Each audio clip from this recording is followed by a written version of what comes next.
So, John, was Jeffrey Epstein part of the U.S. government or a foreign government that they used for blackmailing people? Jeffrey Epstein was a Mossad access agent. Do you think we'll ever see the list?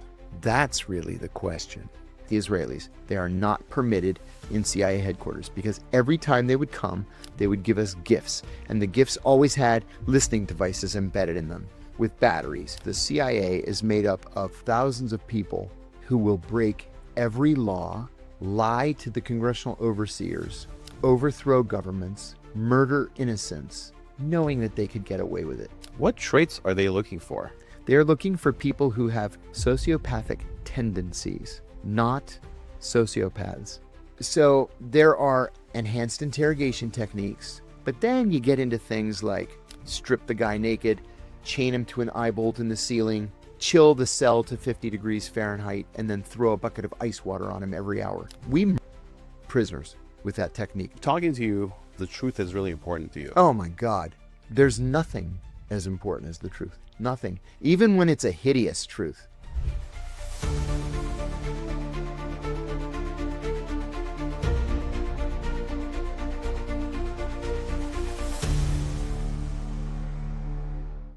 So, John, was Jeffrey Epstein part of the U.S. government or a foreign government that they used for blackmailing people?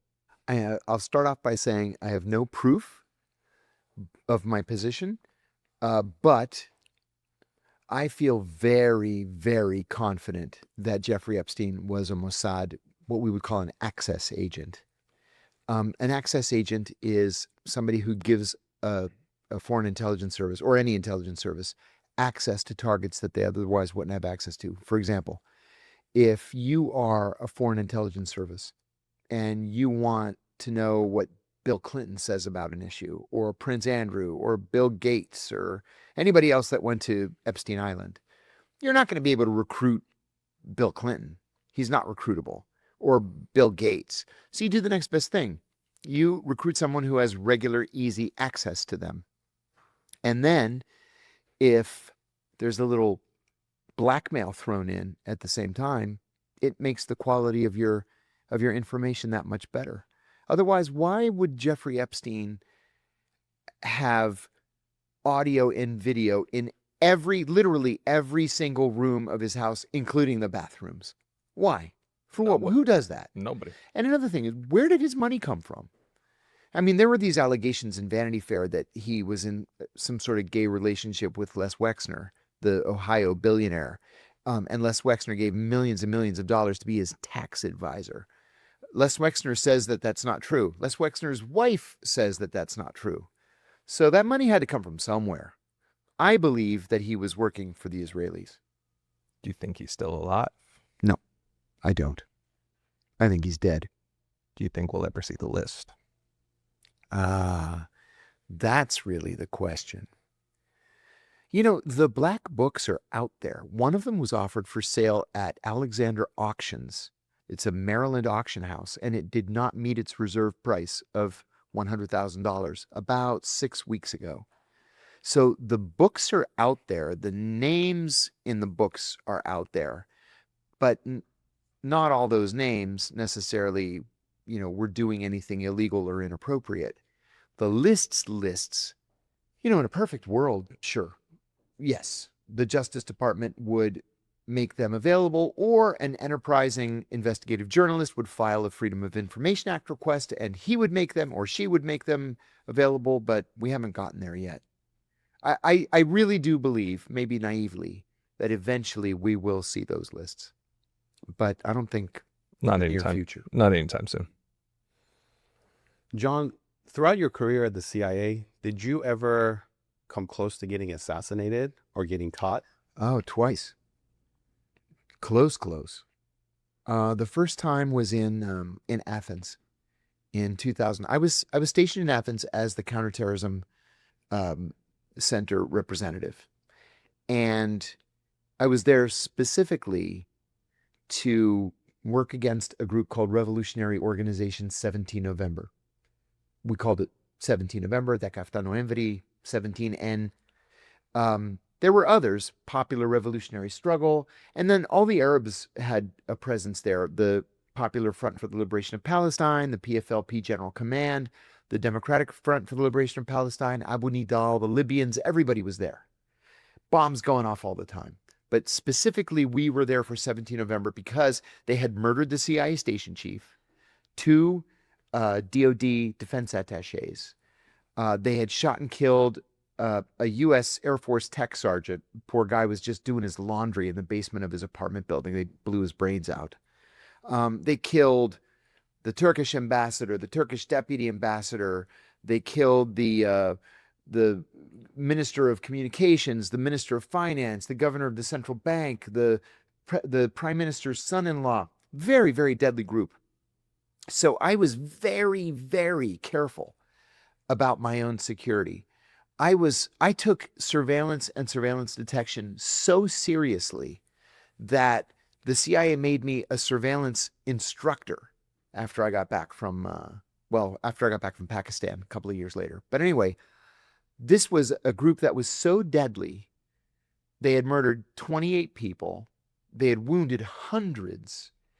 And not only had they never been caught, we were never able to identify a single one of them. They would do these assassinations in broad daylight in front of 2,000 people, and nobody saw a thing because they were so petrified of being the next victim. And even the Greek media called them the Phantom Organization because nobody ever saw anything. So as a CIA officer, I drove a fully armored BMW 540. It was the first 540 in Greece, as a matter of fact. We couldn't even insure it because there were no other 540s. We had to insure it through a company in Germany. And I was always heavily armed. We all were. I had a 9mm and a tearaway fanny pack on my waist. I had a .38 snub nose on my ankle. And then just in case things really went to shit, I had a buck knife in my back pocket. So every day, and this is what we're all trained to do, every day you leave your house at a different time and you take a different route to work every single day. Because as soon as you establish a pattern, they know where to be standing to kill you as you go through that intersection. So the British Embassy in, I guess it was February or March of 2000, got a new defense attaché, Stephen Saunders. And Stephen moved in next door to me. Our backyards abutted. And he was just such a lovely guy. He was the life of the party. We used to joke that he was a media whore because anytime anybody had a camera, he would run right up to it. And, laughing and drinking, and he was at every party, and he's on TV all the time, and he's being interviewed in the papers all the time. He's everywhere. So in early April of 2000, we're at a dinner party, and I was standing with Steve and with the French defense attaché and the American defense attaché. And he was making fun of me because I had just gotten my BMW. And he said, "You Americans are so paranoid about security." He goes, "This is an EU country. It's a NATO country. What are you so afraid of?" And they all chuckle. And I said, "You Brits live in a dream world if you think that because they have palm trees and pretty beaches that they're not going to kill you if they have the chance. If they have the chance, they're going to kill you." Oh, we all laughed again. 2 weeks later, I did something that I had never done before. I slept through my alarm. And I woke up and I looked at the clock and I was like, oh my God, I slept in, which meant I didn't have time to do this 2-hour surveillance detection route. I just had to get on the main road, go straight to the embassy. Now, I lived in a northern suburb called Gifisia, and the main boulevard is like, let me think, 12 lanes. It goes directly from the northern suburbs, directly to the American embassy, and then to the British embassy. No turns, straight down the mountain. And it changes names once you hit the Athens city limit. It becomes Queen Sophia Street. I said, damn it, I just have to get on the road and just go straight in. So I get in the car, I get on Kifisias, it's a parking lot. And I was like, oh, great. Now what am I going to say when I get there 2 hours late? right? And the thing with GVCS is it had these concrete jersey barriers. So once you were on, you were on. You're not getting back off. Can't get back off. So I'm inching, like literally inching. And then I did something else that I never did. I turned the radio on. Because in training, they tell us never, ever play the radio because you don't want to be distracted. You know, you're humming some song, looking into space, and the assassin's coming up on your side, you know, with an armor-piercing, you know, round or something. So I turn the radio on, and the DJ is saying, avoid Kifisias Boulevard. There was a traffic incident at Filothe. Filothe is the halfway point between Kifisia and the embassy. I was like, dang it. 5 miles I have of this. So I'm inching down the mountain. And then a half an hour later, he says, avoid Kifisias Boulevard. There was a criminal incident at Filothe. And I thought, I never heard that before. I wonder what kind of criminal incident at 9 o'clock in the morning would jam up traffic like this. And still inching down the mountain, another half hour passes. And the guy says, avoid Kivisias Boulevard. There was a terrorist attack at Filothe. Well, I definitely had never heard that before. And he says it just as I'm approaching this white Rover in the left lane, and the cops are putting tape around it. And I saw the license plate. Now, Athens was was back then, so dangerous for Americans. We spent more money on security in Athens than we did in Beirut. That's how dangerous it was because of this group. So we didn't have diplomatic license plates. It was too dangerous. It would allow them to more easily identify us as Americans. But the Greeks, in their infinite wisdom, gave literally everybody in the American embassy license plates that began with YHB. Everybody. It was worse than a diplomatic plate. Because you knew. Yeah, mine was YHB 1442. I still remember it after 25 years. My wife was YHB 1367.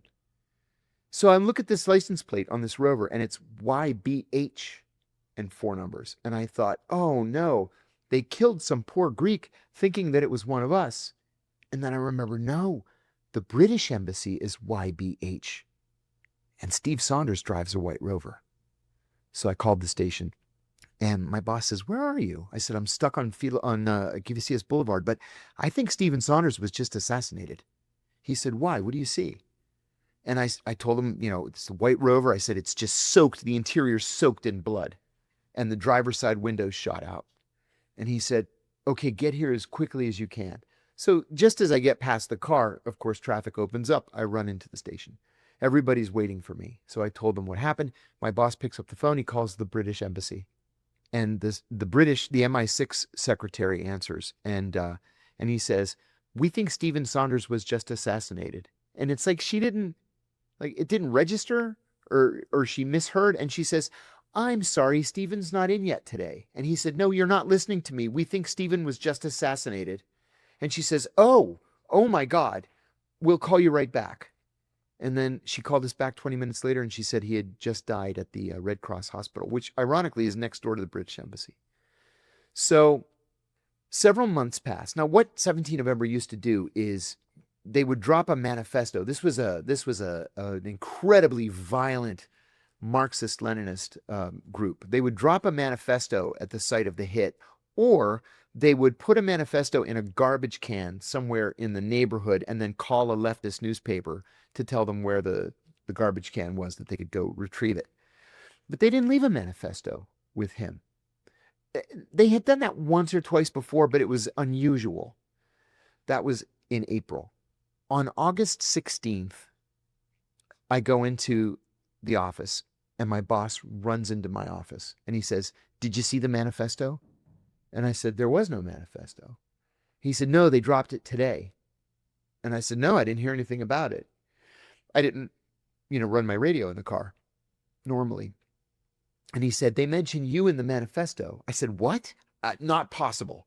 I said, I am more careful than anybody in this office with my security. And he hands me the manifesto. And it says in Greek, Iva ton megalokataskopos. We saw the big spy, but he was in an armored car, and we knew he was armed. So we elected to carry out the revolutionary sentence on the war criminal Saunders. And he says, you got to go. I said, where? He says, home, like now. I said, I just dropped my kids off at school. I can't just go. He said, we'll get your kids. We'll get your wife. We'll pack your house out. You got to go to the airport now. So they put me in another armored car. They took me to the airport. They picked up my wife, picked up my kids. They get to the airport. And my wife says, I want a divorce. I can't do this anymore. And that was the last day that we, lived together as husband and wife.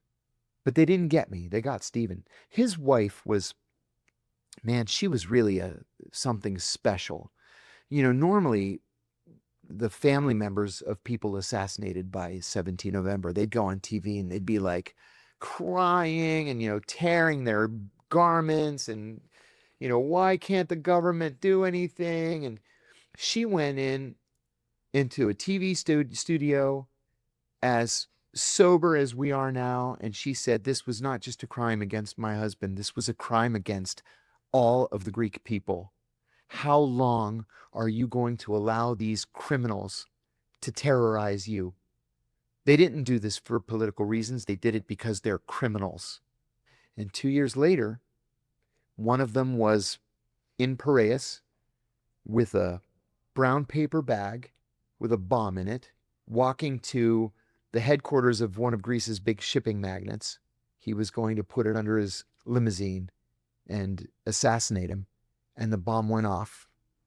It blew off both of his hands and blew out his right eye. And as he was bleeding to death, a cop ran over to him to try to, stem the flow of the blood. And the guy confessed to everything. I'm 17 November. The other members are my two brothers. Dimitris Koufontinas is the main assassin.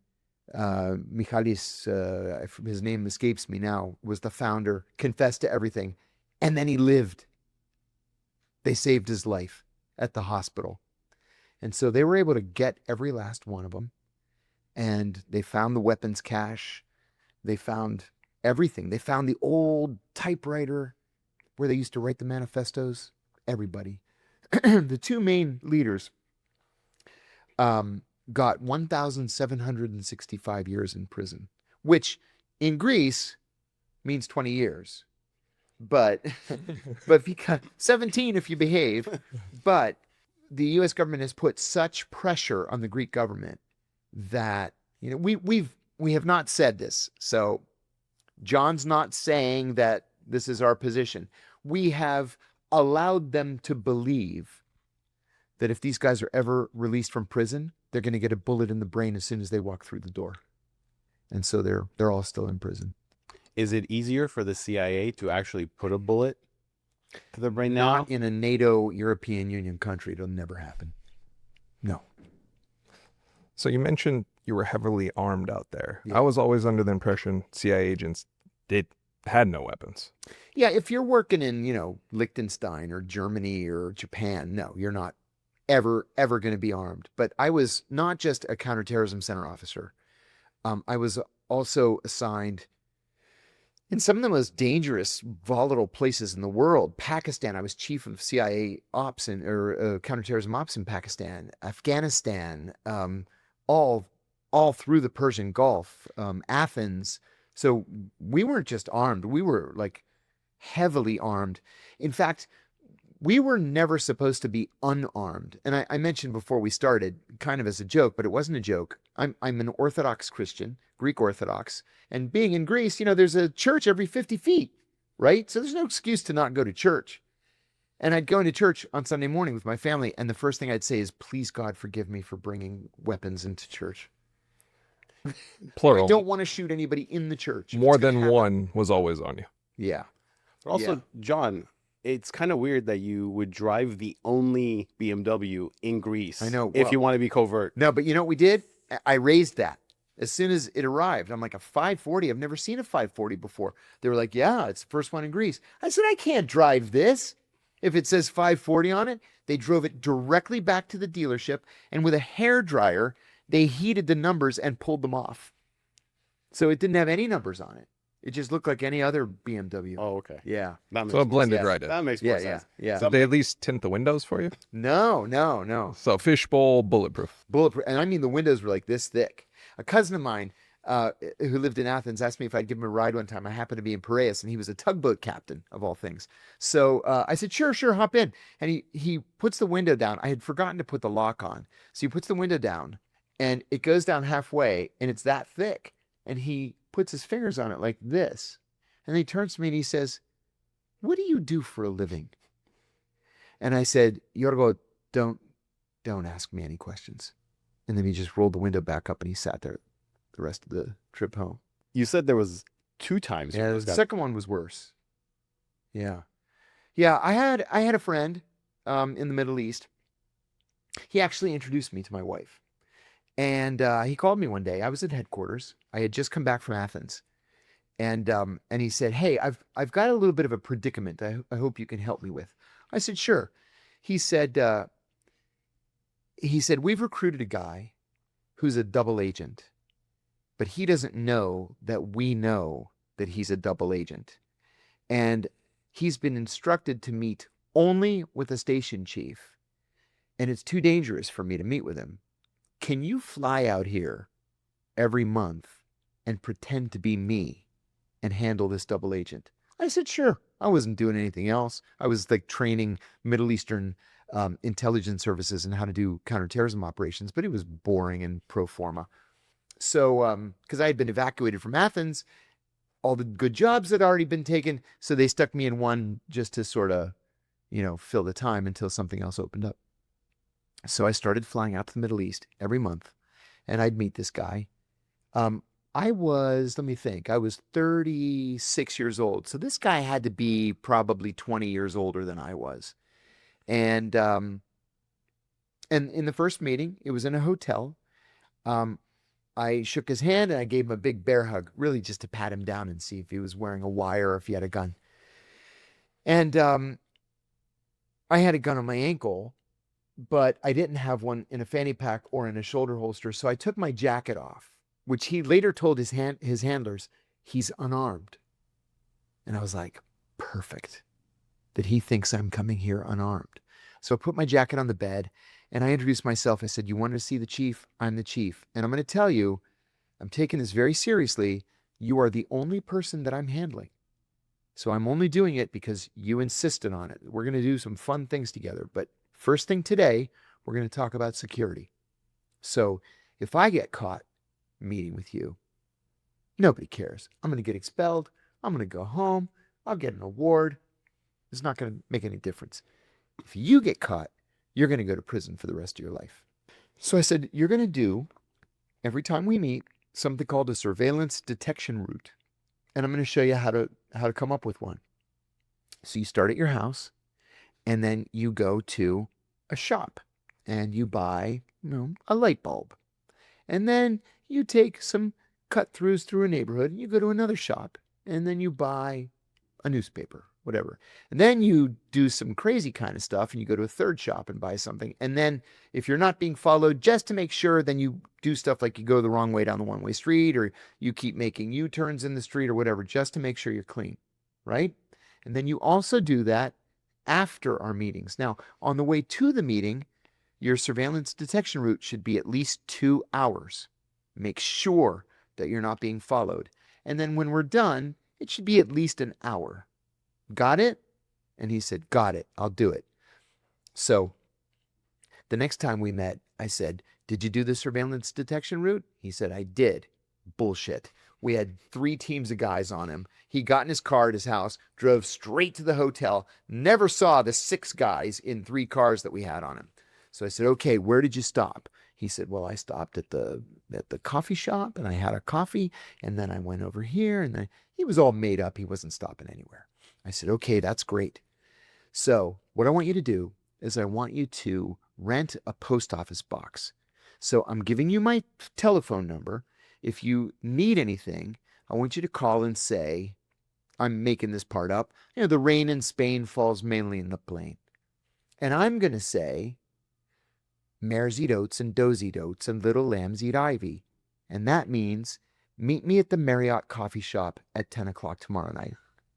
Okay? He says, got it. I said, all right. Now, in the event that we lose telephone contact, I'll be able to leave a message for you in the post office box. So check the post office box once a week. He's like, okay.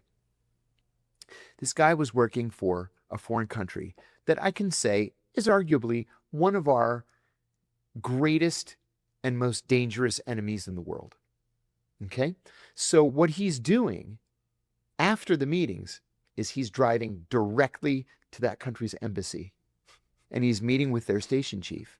And then the station chief gets on the phone and reports on an open telephone line everything that happened in the meeting back to their capital.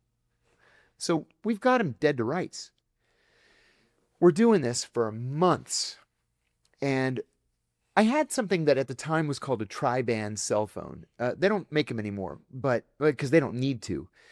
What it was it was a local number in that country, but it would ring anywhere in the world. So he called me once, and I was in Washington, and he said, hey, I have something. Can you meet me for dinner tonight? And I said, oh, I can't. I have a diplomatic event tonight, but I can meet you tomorrow night. And then I went straight to Dulles Airport and flew straight to the Middle East. Got there just in the nick of time to do the meeting.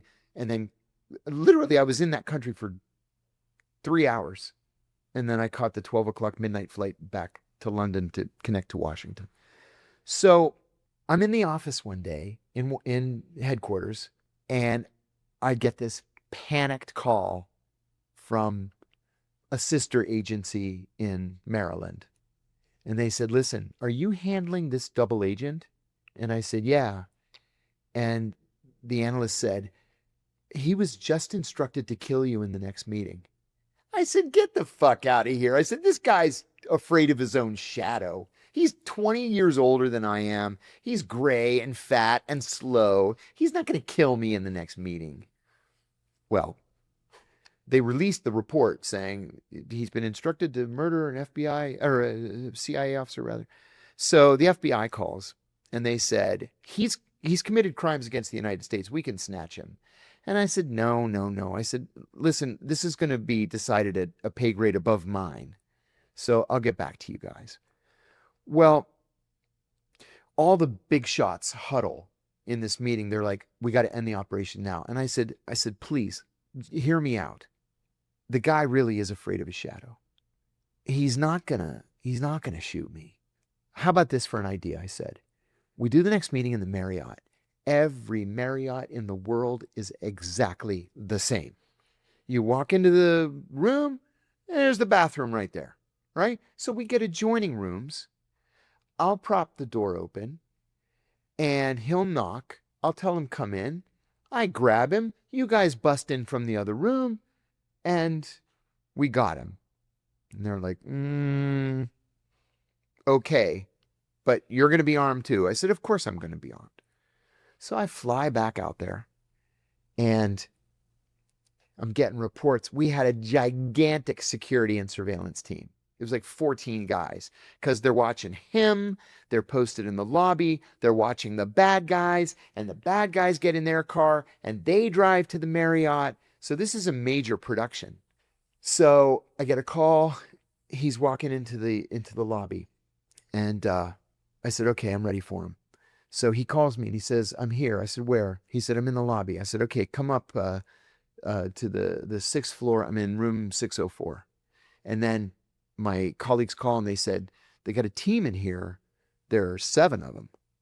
There were 7 of us. And there's 7 of the bad guys, and they're all armed, and they're just standing around. Now imagine, there are only 14 people in the lobby of the Marriott. They're all intelligence officers, and they're all armed and preparing for a shootout in the Marriott. So he comes up and he knocks on the door, and I said, come in. He walks in and I just tackle him. And my colleagues and our liaison partners bust in from the adjoining room. I'm sitting on him, on his chest, and I have him pinned down. And he's on the floor and he's looking at me. And I said to him, did you really think that I am so fucking stupid that I didn't know that you came here to kill me today? Do you think I am such an amateur that I didn't know you've been a double agent since the day we met? I'm offended, I told him. And he goes, Allahu Akbar, Allahu Akbar. I said, oh, Allah's not going to be able to help you now. So what our liaison partners did, this wasn't really a part of the plan, but what the liaison partners did was one of them pulled out a syringe and just jams it in his thigh. And it turned out to be Demerol, and he was out like a light. Well, listen, dirty little secret of the hotel industry. People die in hotels all the time. And so there's a freight elevator, and you just take the dead body down in the freight elevator. So we called an ambulance. We put him with a sheet like he was dead. We took him down in the freight elevator. We put him in the ambulance. We got in our cars, and we took off. In the meantime, the bad guys start talking amongst themselves. Like, where is he? He's been up there for a long time. Haven't heard any gunshots. Why hasn't he checked in? He's not answering his phone. Something's happened. What's going on? And then our guys just all leave. We left the bad guys in the lobby. He wakes up like 4 hours later, and we have him tied to a chair. I was invited to a wedding that night. The crown prince's son was getting married, and I was so honored that they liked me enough that they invite me to the wedding. So he's tied to the chair. He's like, I fuck your mother. I fuck your sister. And our friends are just wailing on him. This was pre 9/11, so we never laid a hand on him. So I go, guys, I got to go to this wedding. So we need to start wrapping this up. So I said to the guy, I said, look, this is your only chance. Seriously, it's your only chance. We know who you are. We know who you represent. And we want to know where the weapons are. He said, I'll never tell you where the weapons are. I said, okay, suit yourself. And I start wailing on him again, punching him, black eye, bloody mouth. I go to the wedding. Had a grand old time. I go back over to the intelligence service headquarters. And I said, so where do we stand? They said, he won't say a word. He just won't talk.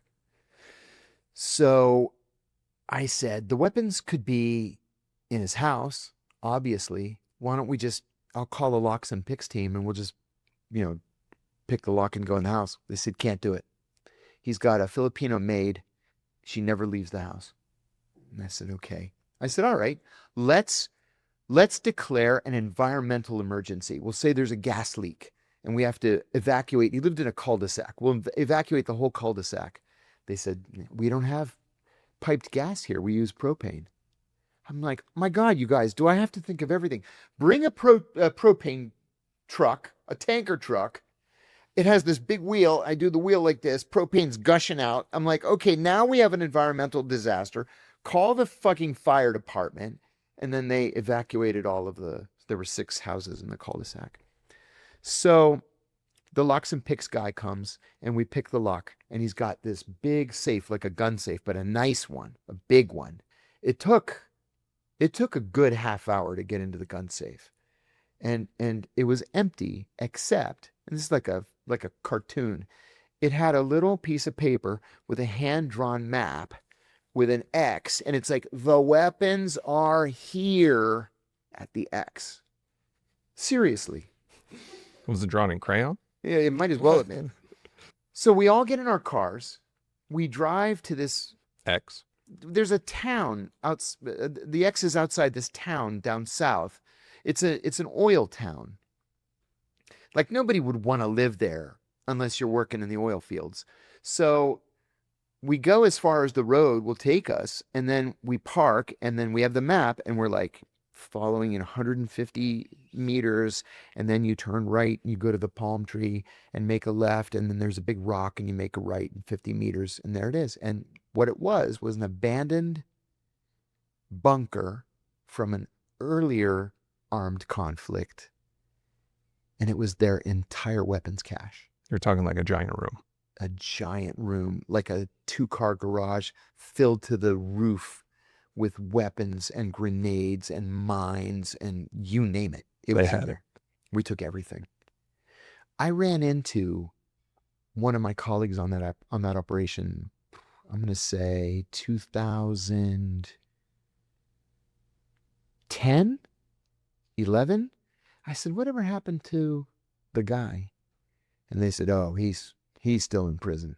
He's never, ever getting out of prison.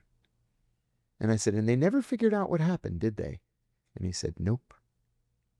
But I can tell you that Hezbollah does not exist in that country anymore.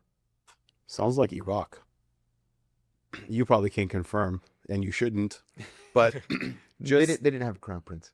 oh, you're right. You're right. So I'm not playing this sliding game. it back. Yeah. After September 11, because I know you were still in the agency Right. post September 11.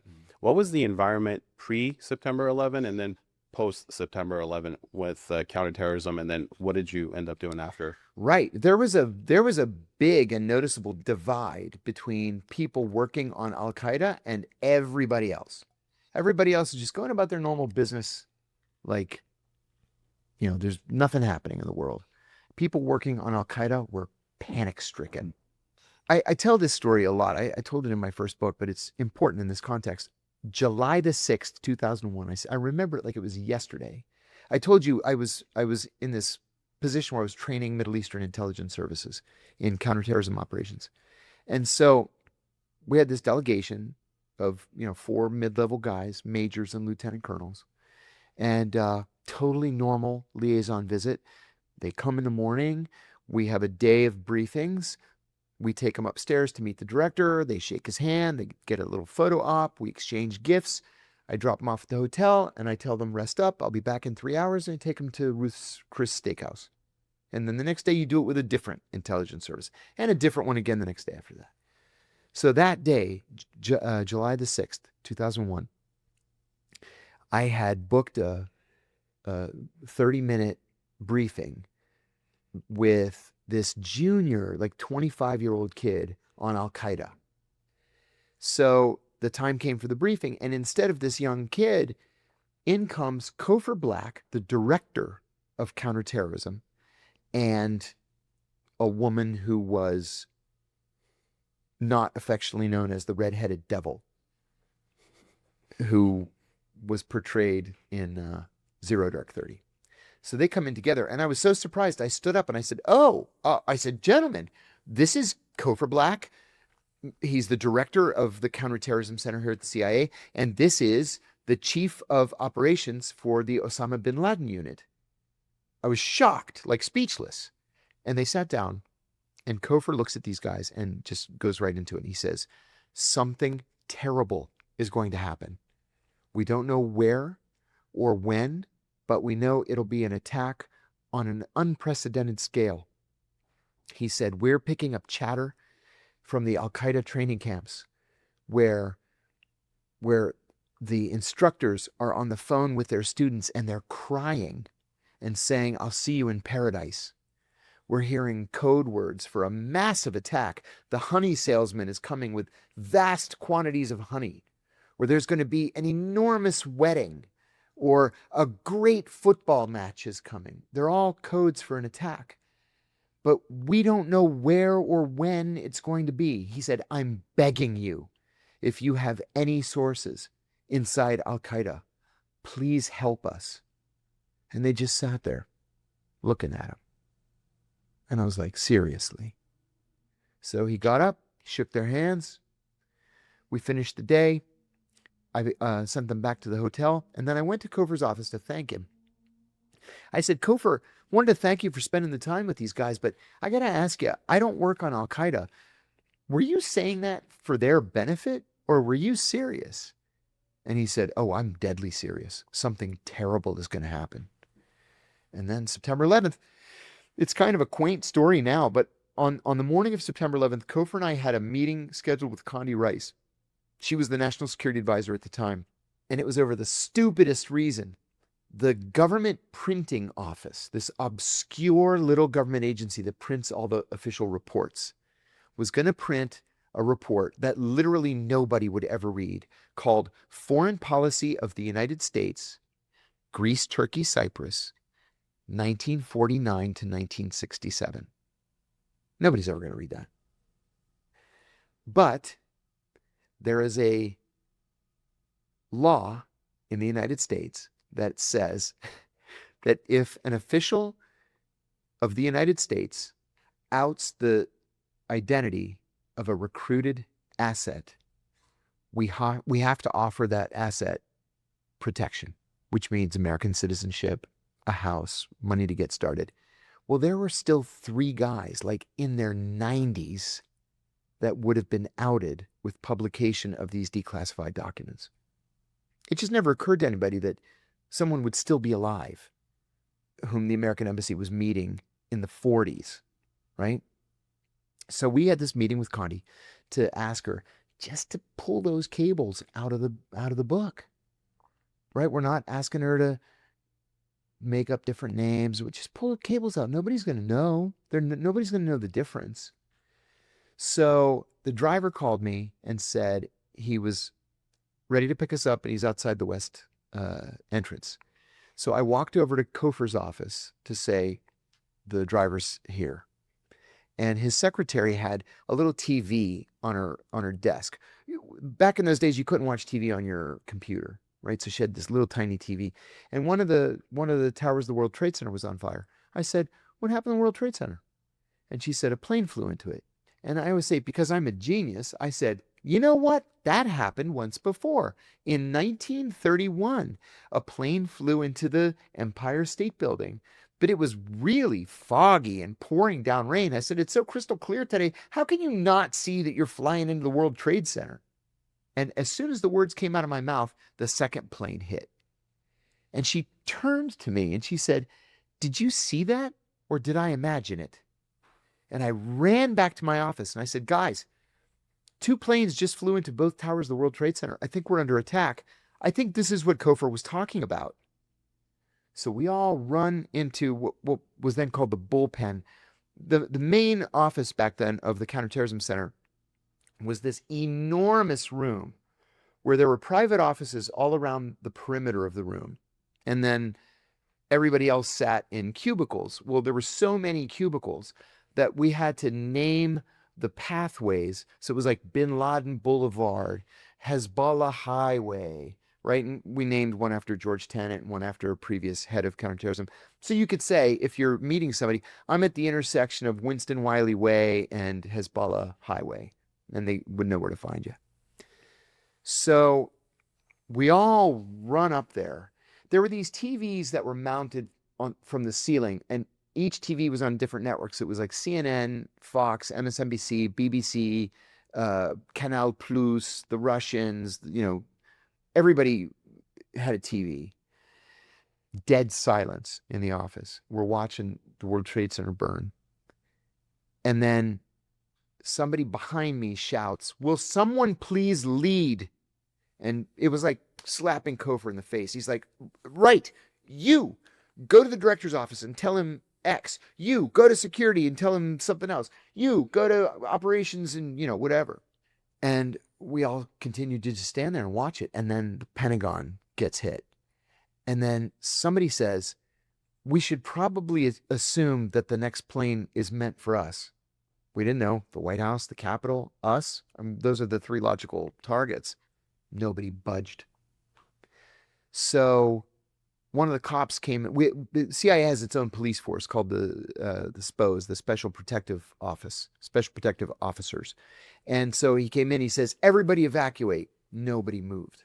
He came back in 45 minutes later and said, "If you don't evacuate, you'll be placed under arrest." So everybody evacuated. But imagine, whatever, 10, 15, 20,000 people all leaving the parking lot at exactly the same time. It took me 2 hours to get out of my parking space. Might as well have just stayed in the building. I could have walked home. I only lived at 7 miles from the headquarters.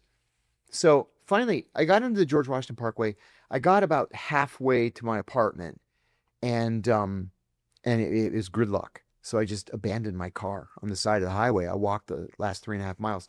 And I'll tell you, I could see the Pentagon burning from my car. And I remember saying out loud, "How could this happen? How could we allow this to happen?" And my then girlfriend called me. She was on the 6th floor of headquarters. She later became my wife. And she said, "Where are you?" I said, I just abandoned my car on the GW Parkway. "Where are you?" She said, "I'm just getting out of headquarters." I said, "You're not going to be able to make it past the halfway point. Just meet me at my house or my apartment." So she finally met me at my apartment. We went to the roof and just watched the Pentagon burn for a couple of hours. And then I said, "We should try to give blood or something." Well, there were lines to give blood that were blocks long. And then finally I said, this is ridiculous. We should get back to work. So we walked back to my car. I drove over the grassy median, went back to headquarters, and then I didn't leave for the next 4 days. I just balled up my jacket and slept under the desk, and we took a bolt cutters and cut the chains on the cafeteria. We had to write the Marriott again because they had the food concession. We had to write the Marriott a check for $10,000 because we stole all their food and we cooked it and we put it on folding tables in the hallway so people could just graze as they were working. But everybody worked. And then, like everybody else in the building, the very next day, I went into the deputy director's office and I said, you've got to send me to Afghanistan. I'm one of the only fluent Arabic speakers in the office. You have to send me. Relax. Okay. Relax. Take it easy. We're not really sure what's going on yet. All right. I went 3 times over the next 6 weeks. You've got to send me to Afghanistan. Finally, I ran into a guy that I knew, an old timer. He was in his 70s then. Billy Waugh, legendary special forces guy. 17 Purple Hearts, one short of the national record. Even his license plate, it said 17 hits. And it was a Purple Heart license plate. Very cool. Legendary guy. So I ran into him. We had just done an operation together in the Middle East. And we got back like 2 or 3 days before 9/11. So I ran into him and I said, Billy, where you been? And he goes, been in Afghanistan. I go, you have? What are you doing there? He looks at me and goes, I've been killing people. What do you think I've been doing? I said, that's why they haven't sent me. Because I was always the good cop. And they didn't need translators. They're not interrogating anybody. They're just blowing their brains out. So I was like, okay. So I said, I'm going to try one more time. I went back into the deputy director's office and I said, you have to send me to Afghanistan. And if you don't, I'm going to quit and I'm going to go straight to Exxon with my Arabic and make triple what I make here. And I'm not looking back. He's like, all right, take it easy. Can you go to Pakistan? I said, yes. When? Tomorrow. Yes. What do you want me to do? He said, I want you to be chief of counterterrorism operations. I said, good. So I called my girlfriend. I said, I got to go to Pakistan tomorrow. She said, okay, how long? I said, I don't know, 6 months, 9 months, a year? I don't know. She says, okay, I'll meet you at your place. I'll help you pack. And then she drove me to the airport the next morning and I went to Pakistan. When you went to Pakistan, do you go in under cover or do you go in as a CIA coming in? That's a good question. Normally, you would be John, the import-export officer from the State Department. I went in like, oh, people say on the plane, what do you do for a living? None of your fucking business what I do for a living. Even the guy at the airport, he says, where are you headed? And I said, Islamabad. And he goes, thank you for your service. I said, don't tell anybody.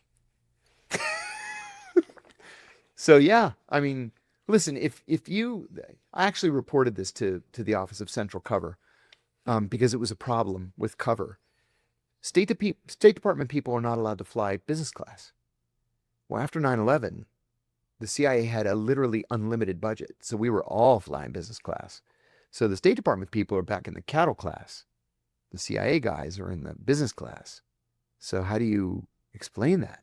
How do you justify that? To the government or to who? If somebody says, wait a minute, the ambassador's back there in the back, but you're up here in the front, you can only say, oh, I got a free upgrade so many times. Well, I had to fly to, I won't say where I was flying. I had to fly to this country in Eastern Europe for an operation. And as a matter of practice, I never, ever talk to people on planes. Never. I'll put in earbuds or read or whatever. And I'm sitting next to this guy. I had a connection to Milan. So I get on the plane to Milan, and it's big, fat Italian guy. He's like, what do you do for a living? I said, oh, I'm in import-export. Oh, that sounds mysterious. I said, no, it's not. Well, what do you import and export? I said, whatever makes the most money. It changes all the time. It could be little widgets or, dresses or whatever. Oh, how long have you been doing that? I said, oh, yeah, a long time. About 10 years now, 12 years. Where are you based? And I go, listen, if you don't mind, I have some work to do. on my iPad here.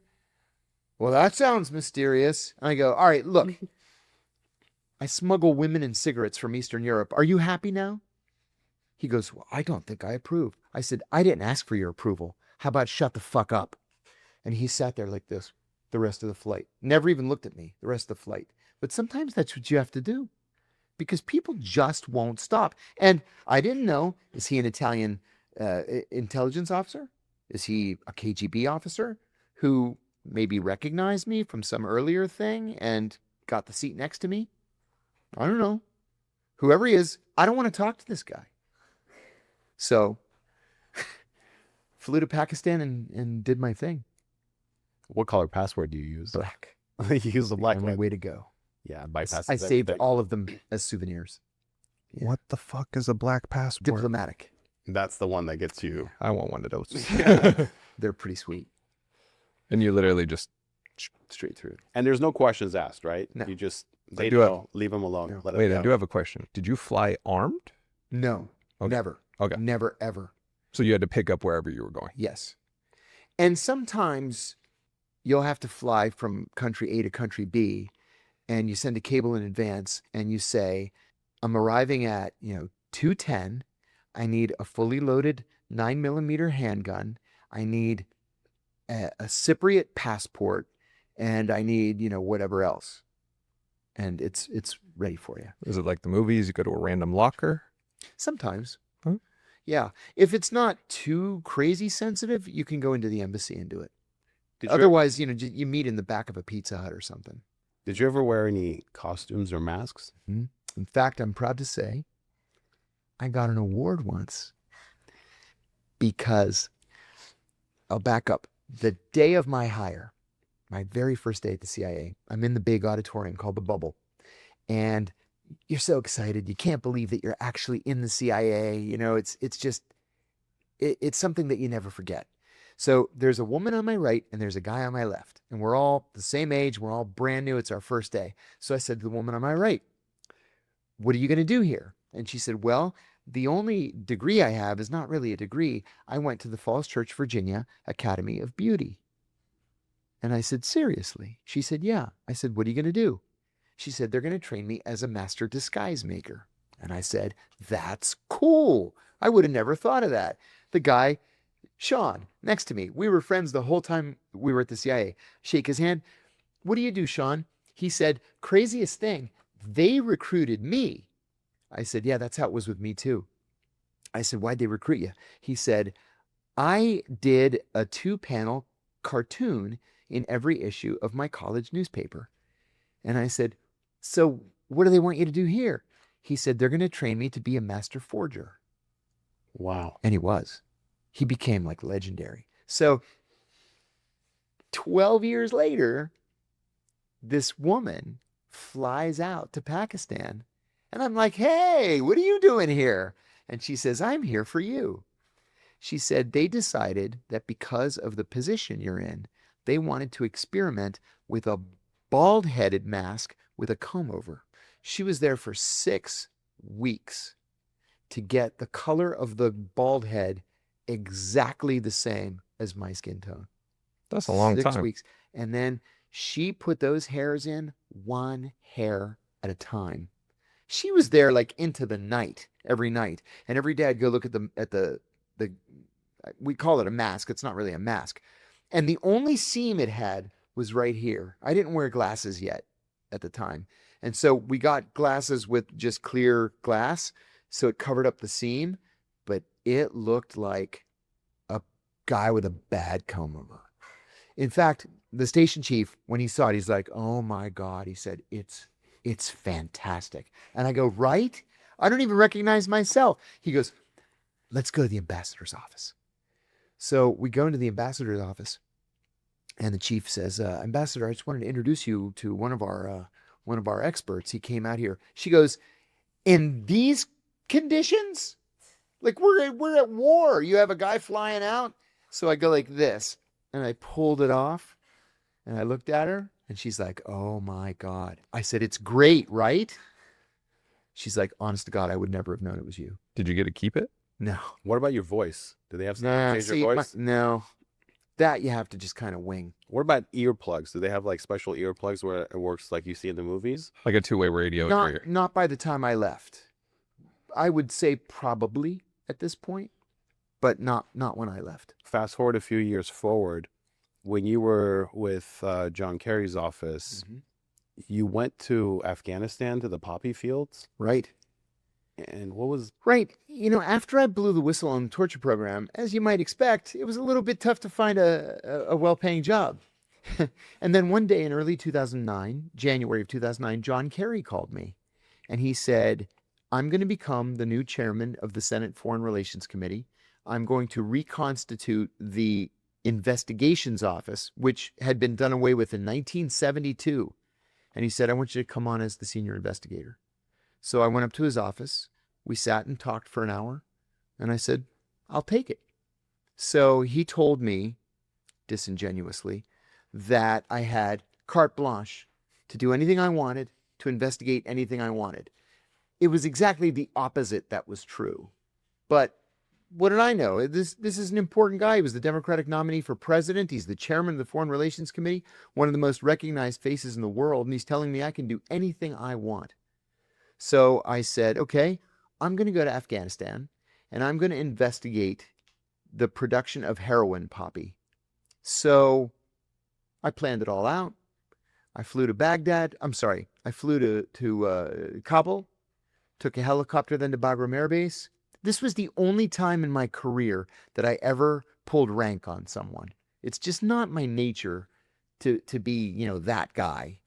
But I got to Bagram. They were not at all happy to see me. And I said, I need to fly to Kandahar and then to Lashkar Gah, which is the capital of Helmand province. Helmand province is like the center of the world for the production of heroin. And they're like, no, it's too dangerous. We can't do it. And I said, no, I'm doing it. We're doing it. Let's go. Now, we risk, they have missiles. They're going to shoot the helicopter. I said, no, listen, I outrank you. And I'm telling you, you're going to fly me to Kandahar and Lashkar Gah. So we got into a helicopter and they were dicks about it too. Like they did this spiral landing, which you do when people are trying to shoot Stinger missiles at you. There were no Stinger missiles down there. So they were trying to make me throw up is what it was. But I have a strong stomach. So I'm like, whatever. We land the helicopter and I met with a bunch of both Afghans and Americans in Kandahar, and then we flew to Lashkar Gah. So in Lashkar Gah, there was something called a PRT, Provisional Reconstruction something. It's a State Department thing. So you get a bunch of State Department and USAID people, and they're going to dig water wells, and they're going to build an electrical facility and whatever. So I was friends with the State Department representative there, and he knew why I was coming. So he set up a translator and a security team from the base. And I said, let's just drive into the poppy fields and see who we can find. So we drive out into the poppy fields. And I mean, as far as you can see, literally, it's nothing but heroin poppy. It's all you can see. As recently as the late 1970s, Afghanistan was a net food exporter. It used to actually have too much food, and it would sell it to Pakistan. Well, now it's just all heroin poppy. And kids have no shoes, and people are starving to death. But my God, they have all the heroin poppy you could possibly want. So we go out into the fields, and sure enough, there's a farmer out there. So we stopped, and I said, I'm from the Congress, and I wanted to talk to him about his poppy crop. And he's like, okay. So again, I have a translator, so communication wasn't a problem. And I said, very naively, why do you grow poppy when instead you could grow crops with 2 growing seasons, like tomatoes or onions or pomegranates? And he goes like this. The Americans told me in 2001 that if I told them where the Arabs were, I could grow all the poppy I wanted. I said, what Americans told you could grow poppy? And the security guy grabs me and he says, meeting over, and physically pulls me back to the Jeep. We'd go back to the PRT, And I get back in the helicopter. We fly back to Bagram.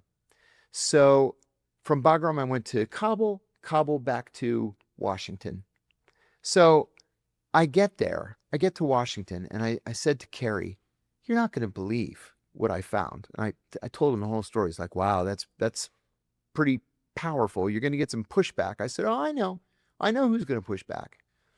So I wrote the paper, and I sent it to a buddy of mine at DEA. He was at this DEA, like secret DEA facility out in the sticks in Virginia.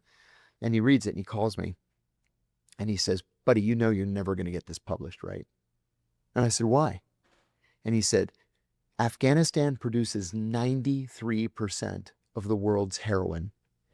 Almost all of it goes to Russia and Iran. And we want them to be addicted to heroin. It weakens their societies. It weakens their cultures. It's exactly what the Chinese are doing to us with fentanyl today." But he said, "They're never going to let you blow the whistle on poppy." And sure enough, Kerry comes to my office after it was all said and done. He's like, "Listen, I think it's not a good idea to publish this paper." And I thought, man, they got to you easy. And it wasn't just with poppy. There was another thing. I got a call one day from a human rights activist, pretty well known in Washington, serious human rights, not one of these people that screams on the street corner, like a serious intellectual. And he says, "I need to see you. It's got to be secret." And I said, "Okay." I said, "Where do you want to meet?" He said, "There's an empty classroom. It's like room 204 at Johns Hopkins. I'll meet you there in an hour." I said, "Okay." So I go over there, go into Johns Hopkins, find the classroom. And he says, "Listen, have you ever heard of the Dashti Lely massacre?" And I said, "Of course." On November 30th and December 1st of 2001, in the northern Afghan city of Dashti Lely, the entire Taliban contingent gave up. 2,000 people gave up to the Northern Alliance. So the Northern Alliance calls us and says, 2,000 Taliban gave up. What do we do with them? And we said, let's truck them out into the desert and we'll just hold them there until we can divide them up into smaller groups and put them in jails all around Afghanistan, because there wasn't a prison in the country big enough to hold 2,000 people. So the Northern Alliance boxed them up. We called it the box up, the Dashti Lely box up. They put them in these containers on trucks with no air holes, no food, and no water. 2,000 men. One of the 14 who lived said that when they opened the trucks, the bodies fell out like sardines from a can. Well, General Abdurrashid Dostum, who was anti-Taliban, then pro-Taliban, then anti-Taliban again, then pro-Taliban again, he's the one who ordered them into these trucks. And we were certain that he did it specifically to murder them. He knew that they couldn't breathe in those trucks. He knew that there was no water in those trucks. So the reason he was telling me this is he said that he had a witness who was 12 years old at the time and was hiding behind a rock when the bodies started falling out of the truck. And there were two men there wearing blue jeans and black t-shirts and speaking English. So he says to me, who's going to be wearing blue jeans and black shirts and speaking English in Dashti Lely, Afghanistan on December the 1st, 2001? I said, well, obviously. I said, I'll write them a letter and ask for clarification. And the only reason I felt somewhat bold on this issue was that it actually came up in the 2008 campaign. And Barack Obama said that if elected, he would get to the bottom of the Dashti Lely massacre. So I fly back out to Afghanistan. I go to Dashti Lely. You go to the site of the massacre, and there are like human bones just all over the ground, clothing that's tattered, because by then it was, 8 years old. So I wrote a letter that Kerry signed to the CIA and I said, we want clarification on what happened in Dashti Lely on November the 30th and December the 1st, 2001. And I had these like 10 questions and I sent it, signed John Kerry, chairman. 6 weeks pass and a colleague of mine comes into my office and he goes, hey, you got a response from the agency to your letter on Dashti Lely. I said, I just checked my mail an hour ago. I didn't see any response. He said they classified it top secret. Well, I only had a secret clearance at the time. So I said, what did it say? He says, it said, go fuck yourself. I said, that's how they want to play it. So I go to Kerry and I said, this is unacceptable. And he says, I think we should probably kill this investigation. I said, Senator, come on. Every time I'm on to something, you tell me to kill it. Well, you know, we don't want to make things hard for the White House. That wasn't the truth. That wasn't what he was thinking of. He was thinking that I can't make any waves at all because I so desperately want to be Secretary of State. There were only 2 times that I ever gave Kerry unsolicited advice. He gave a speech in which he called Bashar al-Assad my dear friend several times. Every Lebanese in Washington called me. The Lebanese ambassador called me and he's like, what the fuck? So I said, Senator, you got to stop calling Bashar al-Assad my dear friend.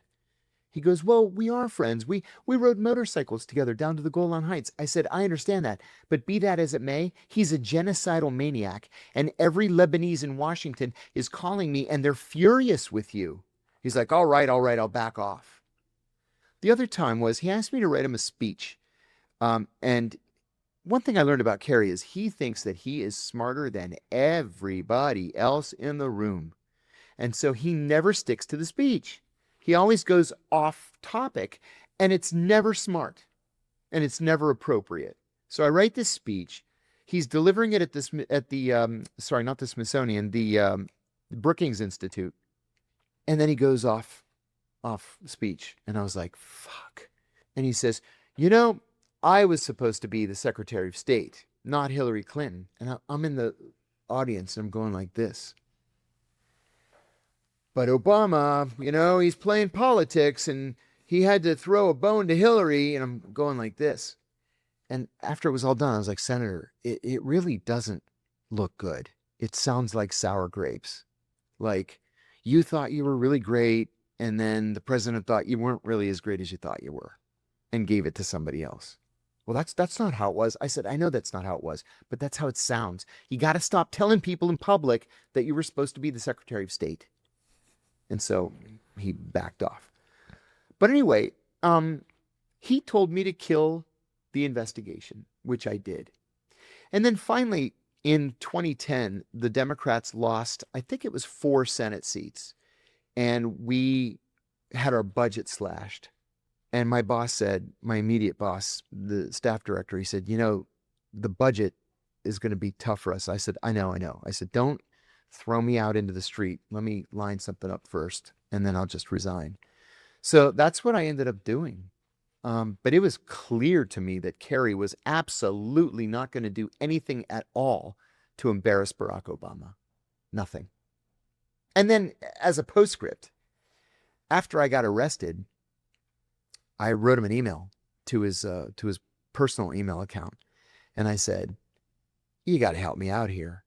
You know that this is wrong. I said, I have 5 kids. I said, can you please just talk to the president and ask him to commute my sentence? The conviction would stand. DOJ saves face, but I would get to work and provide for my family. 2 days later, he wrote back, and all he said was, please do not ever attempt to contact me again. And it was because he wanted to be Secretary of State. That's all he lived for. Seems like in politics, it's just about like everyone for themselves. Oh my God. And everything is, I should say, nothing is as it appears. The day that he called me to interview me for that job, it was in his Senate office. And his office was in the Russell Senate Office building, which is the original, the big historic, neoclassical, beautiful, gorgeous historic building. Interestingly enough, his office was immediately next door to John McCain's, which was kind of important. So I go into the office. I had never met him before.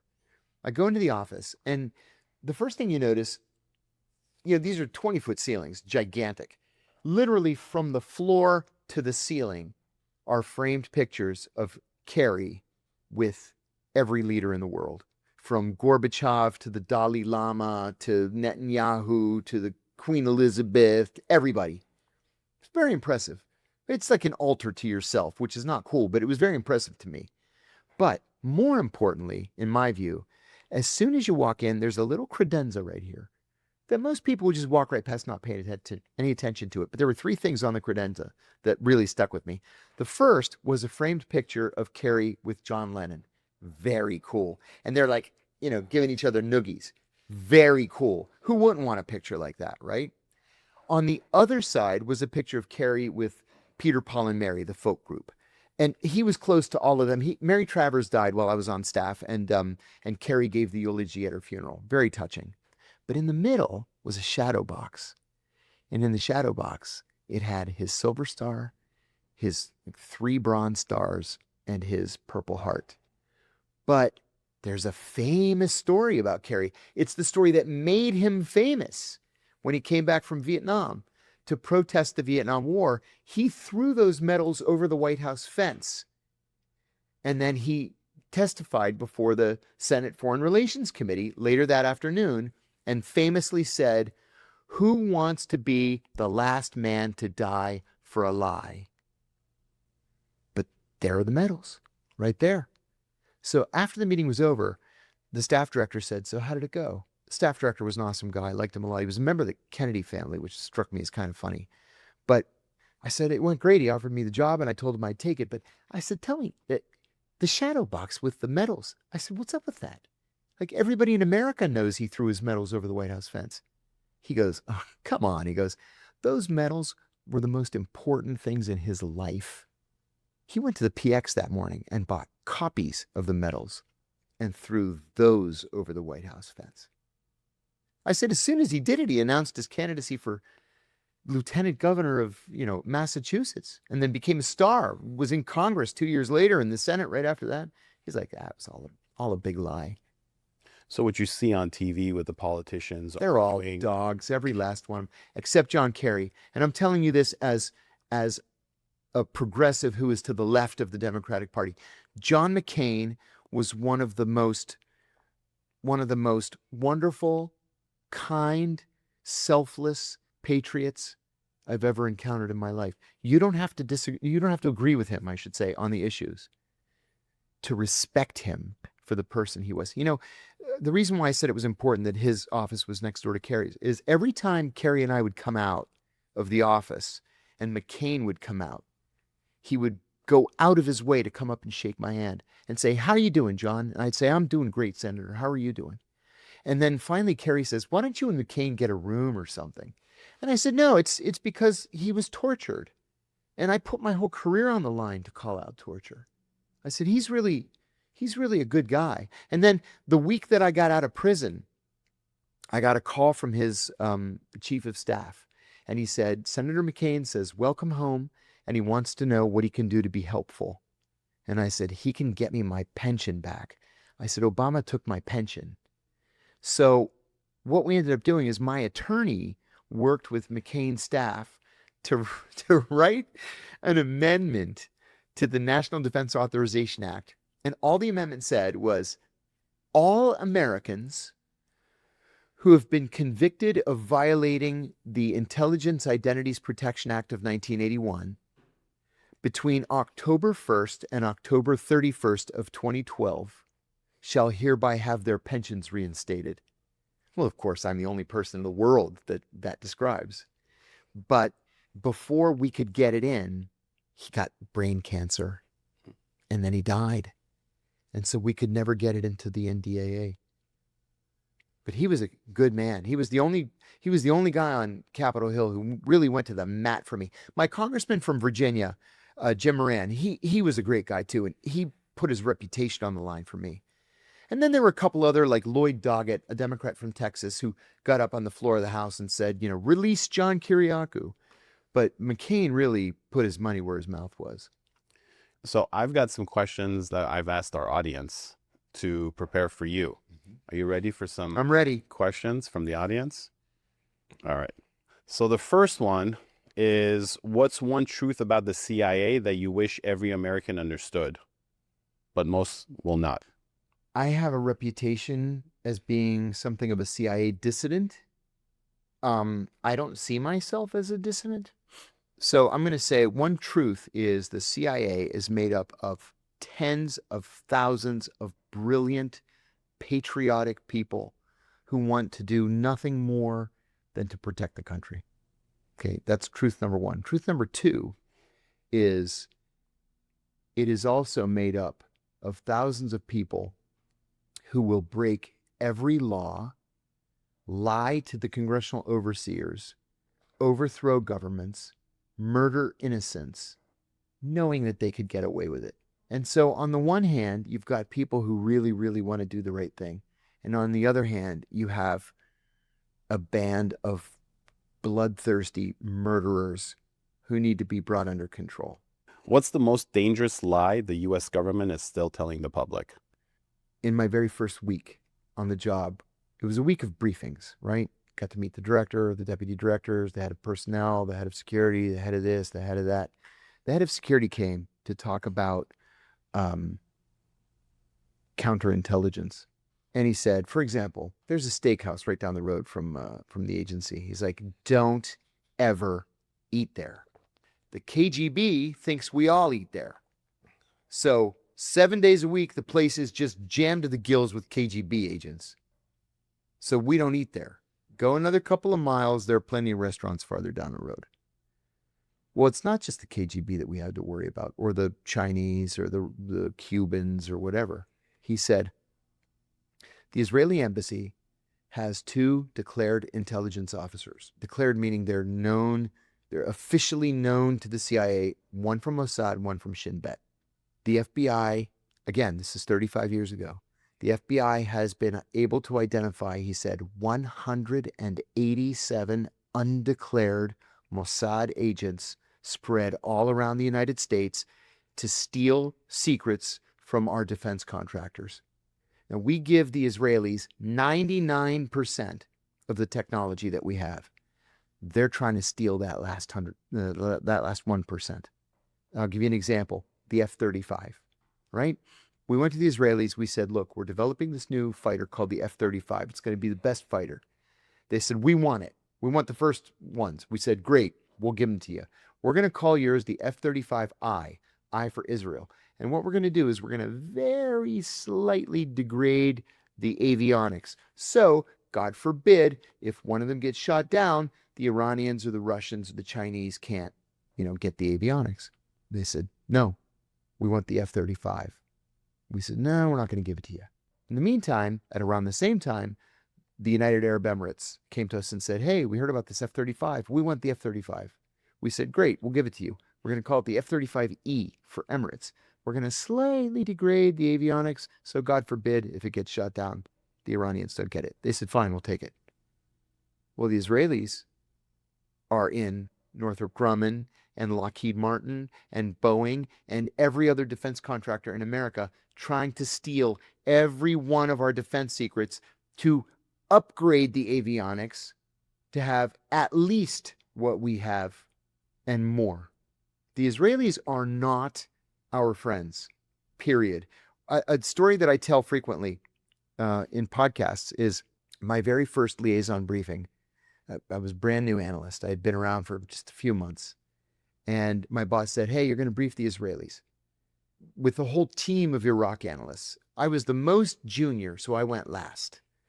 So we normally do liaison briefings in a conference room at headquarters, not the Israelis. They are not permitted in CIA headquarters because every time they would come, they would give us gifts. And the gifts always had listening devices embedded in them with batteries. And we're like, you guys have to stop doing this. They're like, oh, we brought you a seal of the CIA. You should hang it in the director's office. And it's all full of listening devices. So we're like, you guys can't come here anymore. So we had to rent a safe house, and we meet with the Israelis in this safe house. So you know this story. We go around the table, and it's the Mossad guy, or Mossad woman it was at the time, and Shin Bet guy. And because I was an overt employee at the time, I used my real name, which I was supposed to do. We all did. None of us were undercover. So we go around the table, political briefing, economic briefing, military briefing, oil briefing, this one, that one. It came to me. I was the Iraq leadership analyst. So I said, my name is John Kiriakou, and I'm going to brief you on Saddam Hussein's psychological state. And the guy looks at me over his glasses and he goes, you are Jewish? And I said, I am not recruitable. Don't even think about it. We got back. I was furious. We got back to the office and everybody was laughing. They were like, they do that to every one of us. They're so crude and so heavy-handed. And my boss said, did they pitch you? And I said, yeah, right to my face in front of everybody. Now I got to go to security and write a report, which I did. But this is what they do. They're happy to recruit as many Americans in positions of authority as they possibly can because they don't really give a shit about the relationship. They know that politically they have us by the balls. And so we're not going to change our foreign policy toward Israel, no matter what they do to us. We're never going to change. I mean, just look at what's happening today.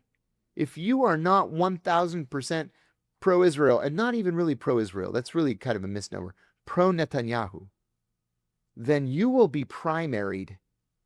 And in most cases, you will lose. And they'll find somebody who's pro-Netanyahu to replace you in Congress. It's unacceptable. How do we change it? See, that's really the hard question. There's really no easy way to change it. I'll tell you, there is actually, but it'll never happen. You force AIPAC to register as a foreign agent, just like everybody else does. Like every single lobbying firm or lobbyist in Washington who has anything even vaguely to do with a foreign country has to register under FARA, the Foreign Agents Registration Act, except AIPAC. What would that change? Well, then they would have to report everything that they're doing in government and risk a felony conviction if they fail to report. Plus, if you are a foreign representative or a foreign entity, you cannot donate to an American political campaign. And right now, I mean, the Israelis own Capitol Hill because they donate millions and millions of dollars to friendly candidates through AIPAC. Remember, AIPAC is called the American Israel Public Affairs Committee. Public affairs, not political action, not lobbying. It's public affairs. They're like, well, we're just trying to educate people on what Israel's like. I'm like, oh, you're going to stick with that story, are you? Okay. We hear torture. We hear enhanced interrogations. We have no idea what that means. Right. I could just imagine, what is it like, pulling the fingernails that you see on TV? What is the torture? What is the enhanced interrogations? In most cases, it's not so crude.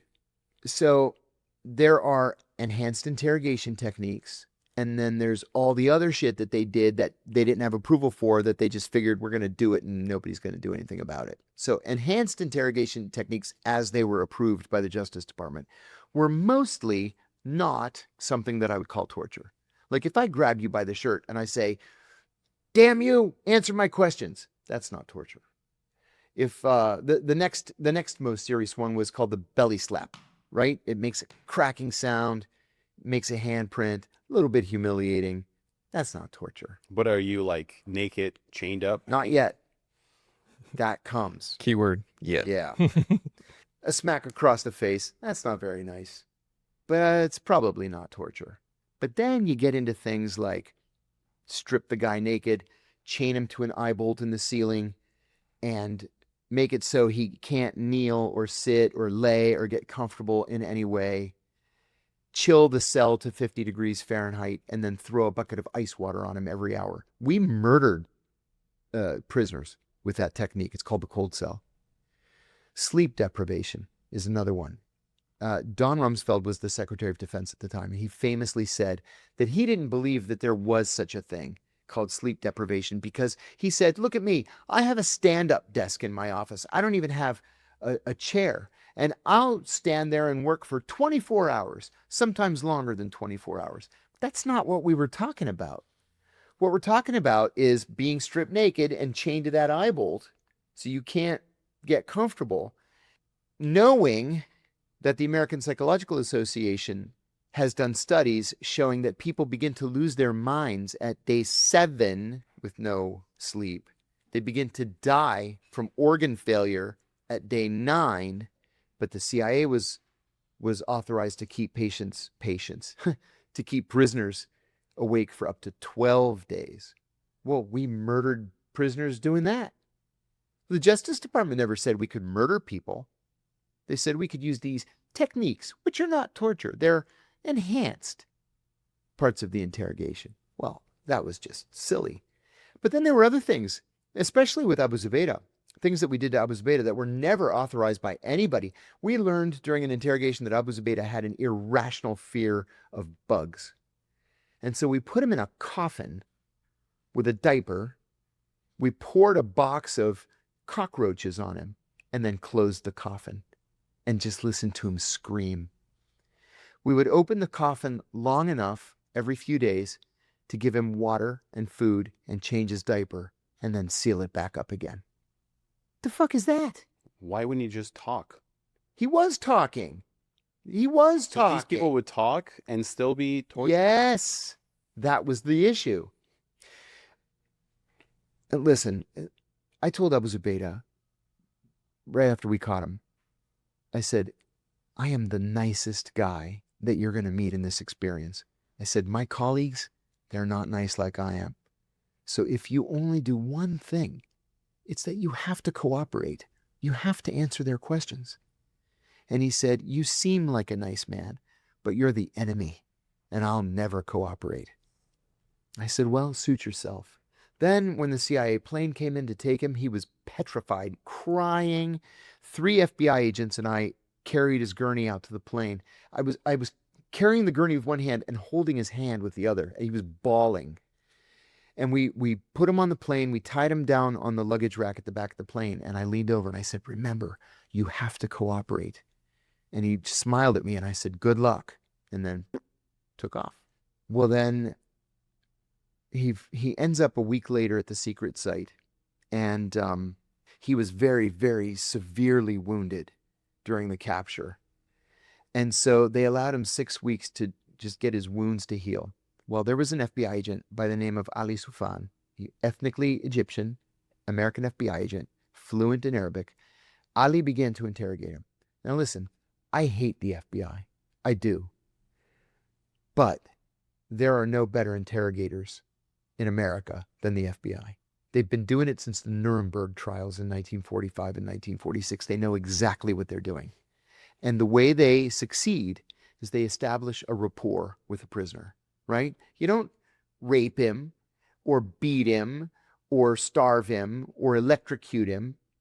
You sit across the table from him, and sure, he's got handcuffs on, he's chained to the table, but you offer him a cup of coffee or an orange or a cigarette, or if he's really helping you out, a piece of paper and a pencil to write to his parents. And eventually, sometimes it takes days, weeks, months, who knows, eventually he's going to open up.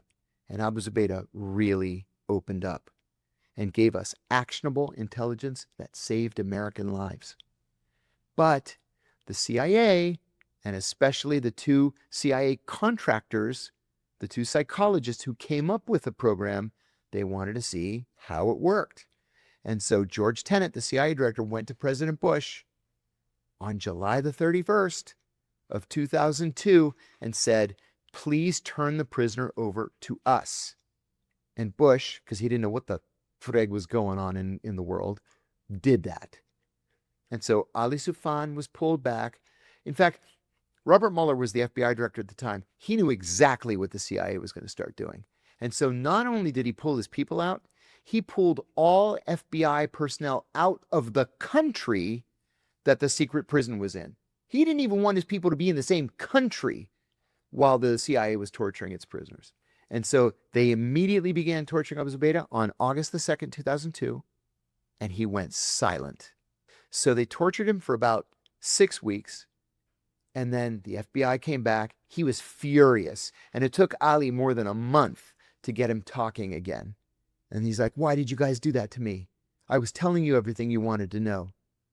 And he said, well, that wasn't us. That was these other guys from a different organization. Ali continued to interrogate him for another couple of months, and then the contractors came back. James Mitchell and Bruce Jessen, the two contract psychologists, and just started torturing him even more mercilessly. They waterboarded him 83 times. They actually killed him at one point. His heart stopped beating, and they had to revive him with CPR so they could torture him more. And then after that, he never told us anything. Do you think, I know the FBI, the CIA had MK Ultra with the mind control techniques. Do you think they're doing anything similar to that? Or Well, are they continuing that? That's a very good question, and it's impossible to come up with a definitive answer. But let me give you some background first. MK Ultra was a program that started in the early 1950s, and it started by accident. We had a source who turned out to be a fabricator saying the Russians are doing mind control experiments. We're like, oh my God, we're going to be behind the Russians. All right, we got to do our own mind control experiments. The Russians are doing ESP experiments. We said, oh my God, we have to hire all the psychics in America and try and get them to do mind control. So we came up with this thing that was called MK Ultra. And it was composed of several different sub-operations. MK Chipwit, for example. So we were doing things like, what would happen if we gave people LSD and they didn't know it? Let's try that, see what happens. Well, who should we do it to? Well, let's do it to our own people, just see what happens. Well, I'll tell you what happens. They start jumping out of windows and off of roofs of buildings and committing suicide. They're like, that didn't work. Okay. Why don't we hire prostitutes? This is true. We'll hire prostitutes in San Francisco. We'll have them pick up Johns. We'll bring the Johns back to a safe house that we control. We'll dose them with LSD. We'll tie them up and interrogate them and see if they'll tell us their deepest secrets. No, they just went nuts. That's all that happened. And then we released them, and then they're just wandering the streets of San Francisco nuts. Then they said, how about if we come up with a germ and we spread the germ all around San Francisco and see if people get sick? So they came up with this germ. They waited until a really foggy day when the air is very heavy and it sits on the ground, right? Because what's fog? It's a cloud that sits on the ground. And within days, 11 people went to hospital emergency rooms with this rare strain of upper respiratory infection. We're like, hey, now we can do that in Havana, in Moscow, in East Berlin. But none of this led to, reading minds or Manchurian candidates, or none of it worked, but it was brutal. And we made people insane. We made people commit suicide. We split families. This was monstrous. Well, it became public in 1975 in the Church and Pike Committee hearings on Capitol Hill. So it lasted from 1952 to 1975. And Chairman Church, senior senator from Idaho, specifically ordered the CIA director not to destroy the documents related to MK Ultra. He immediately went back to headquarters and destroyed 80% of the documents.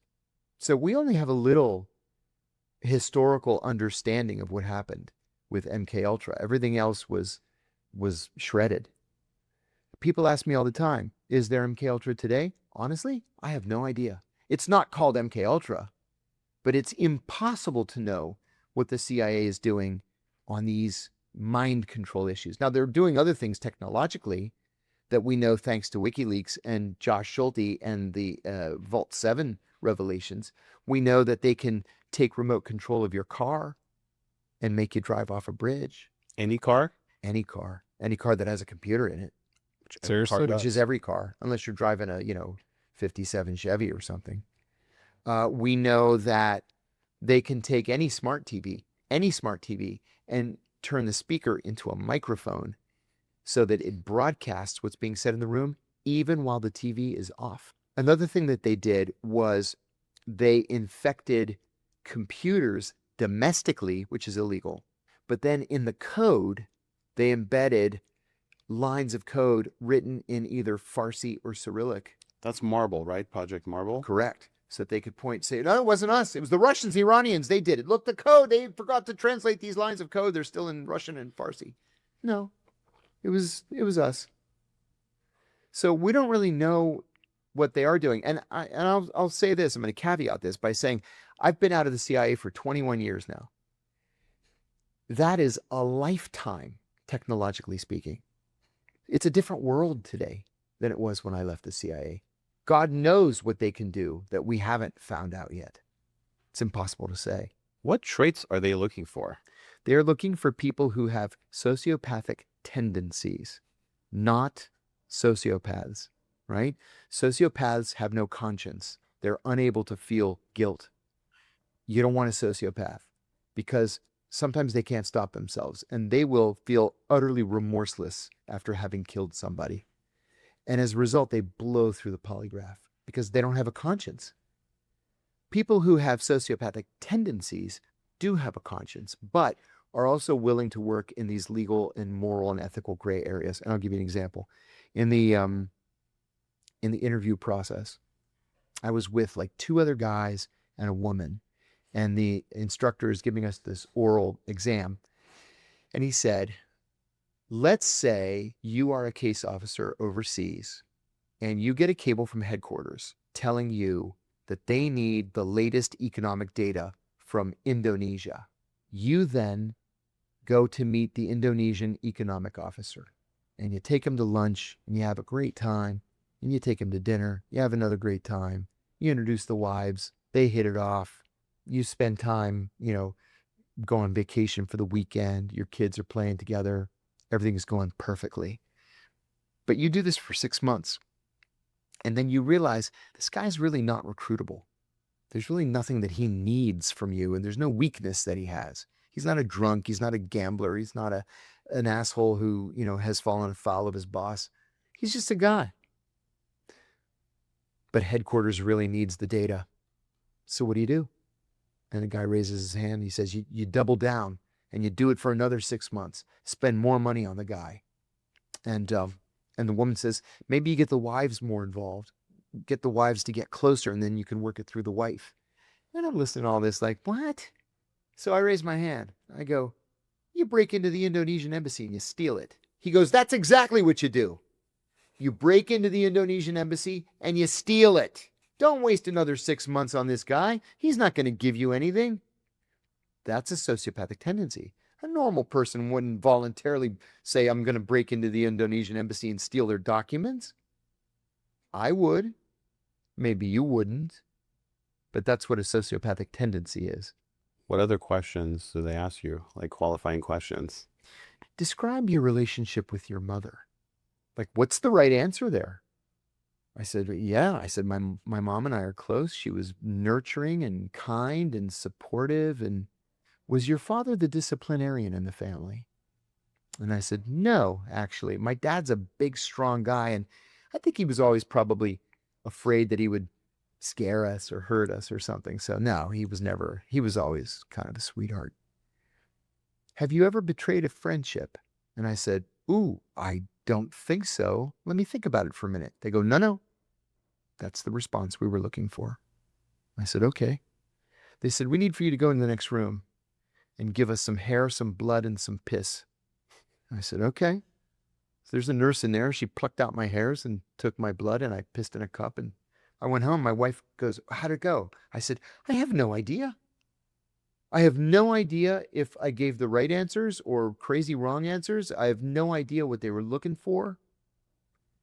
And then they hired me. Because I guess they were the right answers. Did you take any tests, like written tests? Lots. I aced those, man. That was the first thing you do. So they gave me 3 written tests. One was current events. It was like laughingly easy. Was it multiple choice? Multiple choice. A, B, C, and D. Fill in the little oval. Embarrassing. Like anybody who, you don't even have to read the Washington Post. If you just glance at the headline as you're walking past the newspaper box, you're gonna be fine. Then the second one was it was a map of the world. It had to unfold this big map of the world, and none of the countries were labeled, and you had to write in the names of all the countries. I was always a nut for maps when I was a kid, so that was easy. That was like a little trepidatious about West Africa, but it was easy otherwise. And then the third one was tough. It was thousands of questions, and you have to say agree or disagree, right? So it's like, I wish I could conduct a symphony orchestra. I don't care one way or the other. Let me just fill one in. I like boxing. And I remember this one specifically because I really have never had a position on boxing. But you have to say one or the other. Agree, disagree. And I thought, I like this new guy, Tyson, right? If he's fighting, yes, I'll watch it. And my mom went to school with Ernie Shavers. He was the heavyweight champion of the world. So whenever we'd go to visit my grandmother, we'd stop by Ernie Shavers' house and say hello. So I think I put agree, I think. But then like 645 questions later, it says, I like boxing. And I thought, dang, what did I say the first time? I can't remember. I think I said yes. And then 1,000 questions later, I like boxing. I'm like, doggone it. So really, they're just looking for patterns. They wanted to see if you were trying to fake your way through to trick them. How long did this test take? It was scheduled from 8 in the morning to noon for the 3, and I finished by like 10. I was the first one. There were 300 people in the auditorium. It was George Washington University Medical School auditorium. I was the first one to get up and leave. And the proctor says, "You're done already?" And I go, "Yeah." And I just passed it in. My wife picked me up. She goes, "How did it go?" I said, "I don't know." I said, "The first 2, I blew the doors off. But the third one," I said, "I don't know what the heck they were looking for." Was it a Myers-Briggs kind of a question? Myers-Briggs came later. They do that too? Yeah. Oh boy. They live and die by Myers-Briggs. ENTJ. You are in ENTJ? Mm-hmm. How are ISTJs? Analysts. Ah. Analysts. That's not good. There are no introvert case officers. You're going to fail. Oh, you're right, because you have to be charming. And you have to love hanging out with some of the most horrible and despicable criminals on earth. I was very proud of the way I was able to get people to think that I genuinely liked them. Well, you ask them questions, right? Oh, yeah. Yeah. And you have to be up on everything. Like there was this guy I really, really needed to recruit. And he was a big fan of, a big Broadway musical fan. I don't know the first thing about Broadway musicals. So I accidentally bumped into him and I said, just offhandedly, "Oh, I was just on vacation and I went to see the producers on Broadway and I laughed out loud." Total lie. I laughed out loud for 2 hours. I had read a review in the Washington Post about the producers. And I go, "Springtime for Hitler and Germany." I said, "Oh my God," I still laugh about it. Totally made it up. I had never seen it.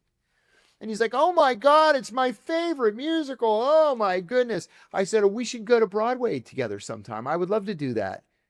Well, we have unlimited budgets. So you want to go to Broadway? I'll take you to any Broadway show you want. $1,000 tickets right in the front row. And then I'll take you out for a $1,000 dinner afterwards. And then I got him. What was the easiest? Was it reward or ego? 95%. Studies have been done about this internally. 95% of sources are recruited for the money. They do it it's a cash transaction. Of the remaining 5%, some just really, really love the United States. Some do it for revenge. They hate their bosses. They got passed over for promotion. And then some do it because they just love the excitement. They've seen all the Bond movies, they've seen the Bourne movies, and they just need excitement in their lives. And the clandestinity of it all. You know, you're meeting at 2:00 in the morning in the parking lot of the, the closed down yacht club and talking in code. You know, I said earlier, the guy calls and he's like, "Hey, how are you? Good. How are you? Oh, the sky was so blue today. And that means I need to see you, tomorrow at this restaurant outside of town that we talked about last month." And then you say, "Yes, but it's supposed to rain tonight," meaning, no, that place is compromised. We need to do the fallback place. So you organize all these codes in advance, just so you minimize the possibility of getting in trouble. Funny thing, one of the things they told us, if we ever got caught meeting a source at a hotel, this never ever happened to me, but it did happen to a woman that I knew who worked in Latin America. If you're in the hotel doing a meeting, and most of the meetings are going to be either in a hotel or in a car, right? The more sensitive sources you're going to meet in the car and then just keep driving around. But in a hotel, if they start banging on your door, rip off your clothes and jump into bed, both of you, because you're going to be gay for a minute. So when they finally break down the door, they're like, "Oh shit, we thought you were meeting because we thought you were CIA," and you're, "Oh my God, no, you're just gay." And then everybody's okay. You had said if you're in a shithole country and two guys come in a room, you shoot. Yeah. Has that ever happened to you when you've been in a shithole country? Oh, I spent most of my adult life in shithole countries, but that never happened to me, only in training. And I'll never forget it. We were at the shooting range at one of the CIA training facilities. And the shooting range includes like a mock-up of a shithole hotel. And we were all in a van outside. There were like 10 of us in this van. And I volunteered to go first. So I went in. They said, "Okay, sit on the bed and then react." I said, "Okay." So I'm sitting on the bed and somebody knocks on the door. And I said, "Just a minute." And I stood up to answer the door, and the door flies open. And they both start speaking to me in Spanish. I don't speak Spanish. One of them's holding a vacuum cleaner. So I go, wait a minute. I didn't order housekeeping." And then he drops the vacuum cleaner and goes bang, bang, bang. And he got me with paintballs. And I go, "Fuck." And he says, "You should have shot us as soon as we opened the door." And I said, "Honest to God, it's a lesson I will never forget." And they said, "Take your shirt off, drop it here, and don't tell anybody else in the van what happened." So I go back to the van and everybody's like, "Well," and I just said, "It's not good, but I can't talk about it." And one by one, they each came back and all 10 of us failed. But it was a lesson I will never forget. So anytime I detected trouble, the first thing I did was I unzipped my fanny pack just so I could grab the gun and just start shooting. Every time. I never had to shoot, but I was ready every time because of that exercise. Once you shoot, you got to just leave the country as fast as possible. And they taught us, if you are going to draw the weapon, you have to kill the guy. We're not going to wave it around and say, "Hey, get back in your car." No. 2 shots, both to the kill zone from the chest up to the neck or the head, right? 2 shots, and then we have to get you out as fast as we possibly can. If Hollywood made a movie about your life, which moment would be the climax? The climax, of course, coming just before the denouement. Okay, I'd say walking out of prison in 2015. I was utterly, completely, and totally unrepentant. I was out of prison for like 2 days. I gave an interview to the BBC. And this guy, the BBC, they always try to bait you, right? Because they love this slugfest. And the guy's like, "Well, you're not apologetic at all. You're not repentant at all." And I said, "No, I'm not at all. I would do it again tomorrow if I had the opportunity." I was like, "Oh, Okay. I was like, okay. Next question then. What, you want me to apologize? No. Let the torturers and the murderers apologize. They're the ones that should apologize to the American people. So I left it there. You also wrote a book about 20 skills that the CIA taught you to survive in prison. Right. It was called Doing Time Like a Spy, How the CIA Taught Me to Survive and Thrive in Prison. Yeah. I started off the book as a joke, right? These were 20 life skills, life rules that they taught us. Some of them were tongue-in-cheek, like admit nothing, deny everything, make counter accusations. We even had coffee cups that said that. But I mean, it's serious. And I actually employed that in prison. Not with prisoners, but with these morons who were the guards, like these mental defectives. You know, to be a prison guard in the United States, you only need to have a GED or be working on your GED and no felony convictions. That's it. I say in the book that one of the things that struck me early on was that the guards have to do mail call every day at 4 o'clock, but usually they didn't. They had a prisoner do mail call. Why? Because the guards couldn't read. They just simply couldn't read. This is in federal prison. Uh-huh. They couldn't read. Uh-huh. Oh boy. Here you are playing chess and they don't even know what checkers is. Yeah. You know, I was standing in the day room one day. There's a prison email system.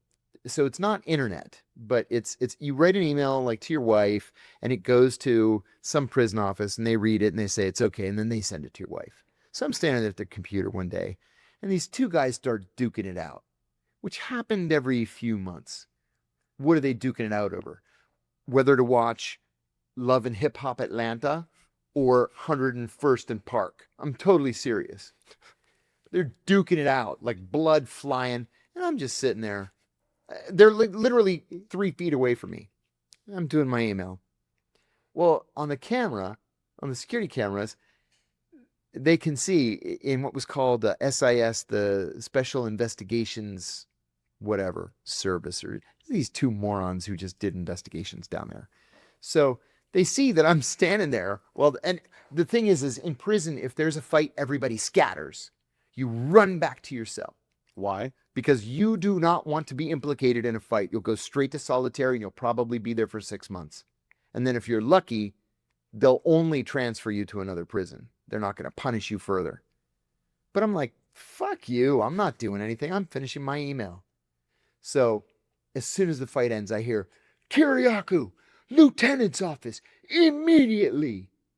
I was like, you dopes. So I walk down to the lieutenant's office and I go, what? Why don't you tell us about the fight? I go, what fight? Admit nothing, deny everything, make counter accusations. I go, what fight? Oh, you're going to be a wise guy. I go, I don't know what you're talking about. What fight? The fight that was 3 feet away from you in the day room? I said, there was a fight? Very funny. We saw you on the camera, just standing there. I go, I don't know what you're talking about.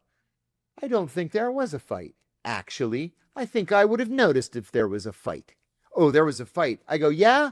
I think maybe you were fighting. How do you like that? Why don't you tell me about the fight, since you seem to know so fucking much about it? And they were like, get the fuck out of my office. And I was like, exactly. And then I went back and everybody's like, you didn't go to solitary. I said, they're too fucking stupid to send me to solitary. I said to the warden one time, he goes, you keep fucking around like this, we're going to send you to solitary. I said, warden, with all due respect, I have gone nose to nose with Al-Qaeda, with Hezbollah, with the Iranians, and you want me to be afraid of you? Please, give me a little credit. I said, I'm not afraid of your solitary. And then they never bothered me again. Which tactic was this? Intimidation. Intimidation. There was one that I was very proud of. There were two that I was very proud of. One was let others do your dirty work. So I got called to the lieutenant's office one time because NPR wanted to do an interview and I had to sign a waiver. So they say, Kiriakou, lieutenant's office. And usually when you get called to the lieutenant's office, you're going to solitary. I was the only one who would get called down there and come back 15 minutes later like it was nothing. So they called me to the lieutenant's office. They said, NPR called and they want to interview you. You have to sign this release. So I signed it. I go back up. In the meantime, in my housing unit, there was this guy. He was a serial killer. We used to call him Truck because he had been a long-distance truck driver. And what he did was he would stop at truck stops and he would get prostitutes and he would have sex with them, but he wouldn't pay them. He would strangle them instead. And then he would take their dead bodies in the truck with him and just throw them out of the truck in random places around the Western United States. Well, one of these girls he strangled, but he didn't kill her. She lived and she was able to identify him and he got caught. They couldn't prove, this is the days before DNA, they couldn't prove that he was the killer, but they could prove that he had raped and attempted to kill this 16-year-old girl. So he got 20 years. He gets out, he does the whole 20. He gets out and the cops knew, like they really knew he was the serial killer. So they set him up and they would harass him and go to his house and demand to do an inspection of the house. And so he got tired of being harassed and he took a swing at one of the, whatever they are, marshals, I guess. And he got another 20. So he was in the second 20 when I was there. For reasons that I will never understand, this guy constantly sought my approval. I don't know why. And to tell you the honest to God's truth, I was afraid of him. He was nuts. He roomed with a child molester, and he hated this child molester so much, not for any particular reason other than that he was a child molester, that he went to the commissary one day and bought olive oil, which was on the list of stuff you could buy. He bought olive oil. He heated it up in the microwave until it was boiling. Oh, shit. And then he poured it on the guy's face. Right? It disfigured him permanently. This kind of person this guy Truck was. So I didn't know any of this when I first arrived. And this guy comes up to me, Truck. He says, so you're CIA? I go, yeah. He goes, I was CIA. I go, I find that hard to believe. Every CIA guy I knew had teeth. Was he People bigger were than like, you? dude, you don't want to do that with him. He's nuts. I'm like, whatever. He's like, I ran a shrimp boat full of weapons to the Angolan rebels. I go, a shrimp boat? Are you nuts? I said, you wouldn't make it 5 miles in a shrimp boat. They tip over. You're going to cross the Atlantic Ocean? I go, what the fuck are you talking about? And people were like, you can't talk to him like that. He's nuts. He'll kill you. But what it did is it made him want my approval even more. So he would say stuff like, hey, John, there's a new classic rock station, 1600 AM. I know you like classic rock. You should check it out. I'm like, thanks, Truck. Hey, John, the Steelers game starts at 1. I saved you a seat in the day room. I'm like, oh, thanks, Truck. So one day, I'm sitting in the day room. He's sitting next to me, and this guy who I hated was at the computers. And we called this guy Cat in the Hat because he had this oddly elongated head. So he looked just like the Cat in the Hat. Well, Cat in the Hat wanted to move into my room at one point, into my cell. We had a free bed. So we had a rule, no child molesters, right? We were all good, we called good guys in our room. Like my bunkmate was the mayor of Cleveland, for example. Fantastic, awesome guy. Crooked as the day is long. But he was a natural born politician. I loved him. Frank Russo, God bless him. He's dead now. He had a heart attack during COVID. So, and a bunch of drug dealers and a mortgage fraudster. So, so Cat in the Hat says, hey, I see you have a bed in there. I wanted to move in. And I said, well, you got to be interviewed by everybody in the room. So he comes to the room for his interview. This is all very formal, very serious, in context. I said, what's your crime? And he says, murder for hire. And I go, ooh, I don't think I like that any better than child molestation. I said, what were the circumstances of murder for hire? And he says, I used to gamble and I owed the mafia $100,000. I couldn't pay it back. So I took out a $100,000 life insurance policy on my business partner and I hired a hitman to kill him. I said, and you got caught? Yeah. Like in a minute. They caught him in a minute. So he agreed to rat out the hitman. Well, it turns out the hitman then died of a heart attack while awaiting trial.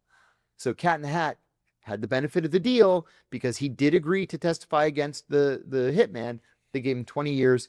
Once you get to 10, you can come to a lower security prison. And I said, I vote no. Not only are you a murderer, you're a rat. I said, I don't want any fucking rats in my room. Everybody else was like, forget it. So this guy hated me, but he knew I was close to the Italians, very close to the Italians. So I'm sitting there next to truck, and this fucking guy is like 3 feet away from me, doesn't know I'm sitting right behind him. And he says to the guy next to him, did you hear that fucking Kiriakou got called to the lieutenant's office? He goes, you know why? That guy's a fucking rat. And truck says to me, did you hear that fucking guy? He just called you a rat. I mean, if you call somebody a rat, blood's going to be spilled. And I said, yeah. I said, an hour ago, I heard him call you a child molester, which I totally made up. Without saying a single word, truck got up and beat him almost to death. He was in the hospital for 6 weeks. Damn. Truck caught another charge. They added 5 more years to the 40 that he already had. And then Cat in the Hat, after he got out of the hospital, was put in solitary for another couple of months. And then somebody told him what I had done. And I ran into him in the housing unit and I said, hey, I got to tell you something. If I ever hear my name cross your lips ever again, you're dead. You understand me? And he goes, yes. And then that was the end of it. Let others do your dirty work. There was this one fucking guy, let me tell you. This Italian guy. He was engaged to an A-list Hollywood star, right? She broke up with him because he was a con man. This guy never stopped talking.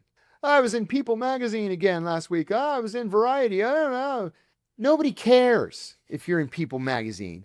And then he was a degenerate gambler. So he's borrowing from this guy to pay his debt to that guy, and then borrowing from this guy to pay that guy. And he's always broke, and he's always ripping people off. And he's always saying, oh, when I get out, you have to come on my yacht, and we're going to go all through the Mediterranean. I'm like, you can't buy fucking ramen noodles. What yacht do you have? His mother used to come to visit him. She was pathetic. She would stay in this $35 a night, Roach Motel down the street. And he would sit in the visiting room and just bawl the whole time his mother was there. Finally, I said to one of the Italians, I said, I've had it with this guy. I'm going to fuck this guy up. And he's like, no, don't do that. You're going to go to solitary. I said, no. I would never be so crude as to do it in public. I said, watch and learn. So, when you're being released from prison, they give you a paper called a merry-go-round. And all it is, it's a paper with your name and your prisoner ID number. And then it lists all the offices in the prison. And you have to go on your last day, you have to go and get a signature for each one. It's meaningless. It's just to keep you occupied that last day so you're not out there settling scores, right? So one of my cellmates was being released. And I said, Jose, can I borrow your merry-go-round just for an hour? He's like, yeah. So he gives it to me. I go up to the library. I make a photocopy of it. I white out Jose's name and prisoner number. And then I type in the book, I call him Wallace. His name wasn't Wallace. I type in Wallace's name and ID number. And I asked one of the Italians to steal me a laundry bag, right? So I waited until 5 o'clock on Friday, and I put the merry-go-round and the laundry bag on Wallace's bed. So he's with one of the Gambinos that I used to hang out with. So we're in the room and we're talking, and Wallace comes in. He goes, hey guys. We said, hey Wallace, how you doing? And he walks over to his bed and he goes, we go, what? He goes, I'm being released. I said, what? What do you mean? He goes, I'm being released. I must have won my appeal. I said, oh my God, man, nobody ever wins their appeals. He goes, I have to call my lawyer. He runs to the phone bank. Well, even fancy New York lawyers leave by 5 o'clock on a Friday, right? So there's no answer. He goes to the unit manager. That guy left at 2. Same with the counselor. Long gone. I said, Wallace, let us throw you a party, man. When are you going to be released? He said, Monday morning. I said, okay, we're gonna have a big party, big dinner, all the Italians. On Saturday, he gave away all his possessions. We had a blowout party for him on Sunday. And then on Monday morning, it was like a dozen of us. We walked him down to R&D, to receiving and discharge. Now, the rest of the story I got from the cop, like the only cop who was nice to me in receiving and discharge. Wallace goes in, hands him the merry-go-round, and the guy says, who the fuck are you? He goes, Wallace, what are you doing here? He says, I'm going home. The guy looks at the merry-go-round. He says, turn around. You're under arrest. For what? Attempted escape. We could hear him crying. They cuff him. They take him to solitary. He was in solitary about 6 weeks. And then they sent him to a prison in Youngstown, Ohio, where he served out the remainder of his sentence. So that night, the number 3 in the Bonanno family, he goes like this. Very creative. I said, I told you I was going to fuck that guy up. He wouldn't shut his mouth. All he had to do was shut his mouth and everything would have been okay. They were like, man, you are a sociopath. What's the lesson there? The lesson there is, I forget which lesson I put that under.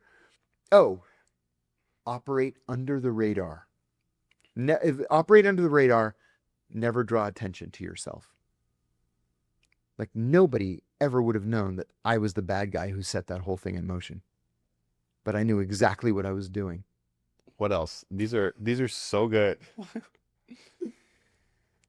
What else? I could tell you how I got with the Italians. When I first got to the prison, You talked about how bad the food was. like criminally bad, where it's actually marked on the boxes, not for human consumption, feed use only, and then they're slapping it on the plates. I said, and excuse me, you may even want to edit this out.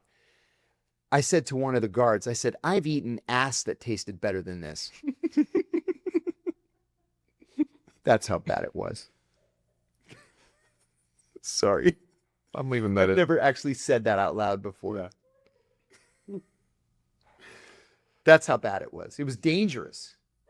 And so did you supplement with commissary food? that's what you had to do. But it got even better, though. It wasn't just John going to commissary and making stuff.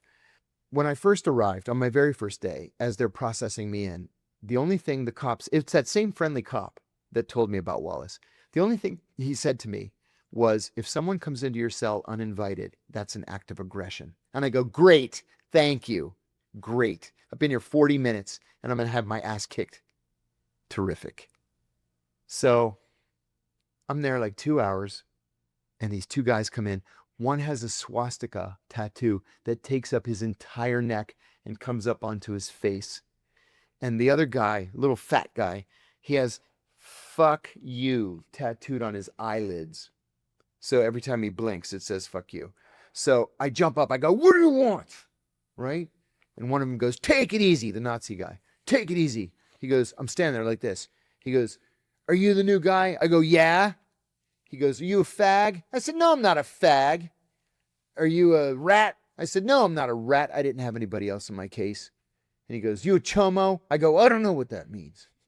He goes, chomo, child molester. I said, no, I'm not a fucking child molester. He goes, okay, you can sit with the Aryans in the cafeteria. And I go, oh, okay. And I'm thinking, so I'm with the Aryans now. Great. I've watched Oz. I know how this plays out. So 3-4 days later, this black guy comes in. This like totally rippling muscle, like the most perfect example of a human being I've ever seen in my life. And I jump up and I'm thinking, I'm not going to last 2 minutes with this guy. I go, what do you want? He's got a newspaper, this little newspaper. And he very gingerly hands it to me. And he says, are you the CIA man? And I go, yeah. And he says, Reverend Farrakhan says you're a hero of the Muslim people. I said, oh. And I look at the newspaper and it's like Farrakhan says, Kiriakou, hero of the Muslim people. because I was anti-torture. And he said, I just want to tell you, you're not going to have any problems with us. I said, okay, thank you. And he walks out.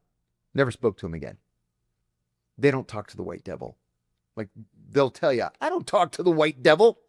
So there's no conversation, no relationship there. 4 of my cellmates were members of Mexican cartels. And so one of them said to me one day, are you educated? And I said, yeah. He said, would you write my appeal? I said, I'm not a lawyer. Yeah, but you're educated. I go, yeah. I said, sure, I'm probably smarter than half the lawyers out there. Sure, I'll write your appeal. Give me your paperwork. I'll figure it out. This guy was as guilty as the day is long. He had like 20 tons of cocaine in a warehouse, and he opens fire on the DEA, and they open fire on him. He even showed me his bullet wound scars. Like, he's guilty. So I write the appeal. The appeal's denied. But he told all the other Mexicans that I wrote the appeal and I didn't charge him anything. He offered me, the currency is bags of mackerel because they cost exactly $1, or books of stamps because at the time they cost $8. And I said, no, I got people on the outside. They take care of me. I don't need any money. So he told all the Mexicans, and they were like, okay, well, he's okay then. So directly across the hall from me was the number 3 in the Bonanno family, Senior Capo. And I used to give him my New York Times. He'd give me his New York Post. We watched football together. And he said to me one day, let me ask you a question. Why do you sit with those Nazi retards in the cafeteria? And I said, I don't know. My first day, they told me to sit with them. He goes, from today, you're with the Italians. And I said, great. You said you met with them outside of prison. Oh, 2 weeks ago. Are you getting followed by the feds? This is what I say to the feds. They follow you? They stopped. I got out in 2015. They stopped by 2017. They spent 2 years. Yeah. A buddy of mine from the CIA called me one day and he said, hey, you wanna go out for a pizza? I said, yeah, I'd love to see you. He lived in Reston, Virginia, it was far. It was about 15 miles from my place. So, listen, I was a surveillance instructor at the CIA. So immediately I see there are 3 cars on me. How quick? Oh, within 3 blocks. Listen, a fucking snow plow is not going to follow me through my neighborhood like this. A snowplow was following you? A snowplow on the front. I'm like, seriously, you guys? You morons. This is how the FBI is. They have their heads up their asses half the time. So I'd go to the pizza place and I go in, I see my buddy, big hug. And I said, did you spot surveillance on the way over here? He said, absolutely not. I said, well, I sure did. And he's like, are they still doing that? And I said, yes. So we sat and ate our pizza and I drove home. And I'm like, fuck you guys for wasting your whole day of the taxpayers' money. How did you spot it? How do you spot the surveillance? When you first pull out, 9 times out of 10, you're going to pull out from your house, right? Unless you're, at your office. But most of the time in the morning, you're at the house. So if I'm going to go to Reston, I'm going to need to take a highway for the most part to get to Reston. But to get to the highway, I have to go through my neighborhood. And so it's going to be about 2 miles to get to the highway. Well, I know all the shortcuts. So I'm not going straight to the highway. And these idiots don't know I'm going to get a pizza in Reston. They're like, oh, he's going to go leak secrets to someone. So they're on me. And they don't want to risk losing me because they know I'm trained in counter surveillance. And so it's like a Volkswagen Jetta, a freaking snow plow, which I'll never forget, and then some other car, I don't remember what it was. And so I just drag them like this all the way to Ballston. The longer way? The longer way. And then I get on the highway and I go to Reston. And I dragged all 3 of them with me all the way to Reston. Like nice Did you go way tap on their? spend the taxpayers' money. Did you tap on their window when you left the pizza place? Yeah, I did that once. In 2012, in the summer of 2012, George Washington University hired me to do a surveillance and surveillance detection course. That's when you went to school too, right? Yeah. So I had a dozen students, and on our very first day, I broke down what a surveillance detection route is and how you put one together. So I said, what we're going to do to start off is we're going to walk through what would normally be a 2-hour surveillance detection route. It's going to take us about an hour and a half. because we're not going to actually stop at the stops. So we leave from the dormitory. We go up 20th Street to a bookstore, a combination bookstore cafe in DuPont Circle. The reason I like this bookstore cafe is because you can buy a book, have a coffee, and there's a back door. So you go in the front door, you do your thing, you leave the back door, it puts you in a neighborhood, then you loop around to see who comes through the building with you, and then I want to go to Georgetown from there. Well, the only way to get to Georgetown is across what's called the P Street Bridge, because there's Rock Creek that separates DuPont Circle from Georgetown. It's a chasm, so the bridge is like 500 feet above the creek. Well, the only way to get from one neighborhood to the other is across this little bridge. So if you're under surveillance, they have to follow you over the bridge. So I said to these kids, they're all like 18. They've just started college. I said, this is going to sound crazy, but I believe we're actually under surveillance. I said, I don't know if you guys noticed, but there's a woman and a man who followed us into the cafe and out the back, and they looped around and came to the bridge. Now we've crossed the bridge, and there's a woman sitting alone in a car reading a newspaper, which never, ever happens in real life, only in the movies. So I said, what you would do is you would jot down descriptions of the two who are on foot and jot down the license plate number of this one and the description of her and a description of the car. Just then my cell phone rings, and it's my lawyer. He said, I just got a strange call from the FBI. They said that you are acting very suspiciously as if you are doing a surveillance detection route. And I said, tell these retards at the FBI that I am doing a surveillance detection route and that a group of 18-year-olds on their first surveillance outing caught them. The vaunted FBI, that they're so great at what they do, a bunch of 18-year-old kids spotted their surveillance. So I said, tell them I'm teaching a surveillance class and to mind their business. And so they broke off. You got recruited out of George Washington. My grad school advisor was actually undercover as a grad school advisor. He was a CIA officer acting as what was then called a spotter, looking for people who would fit into the CIA culture.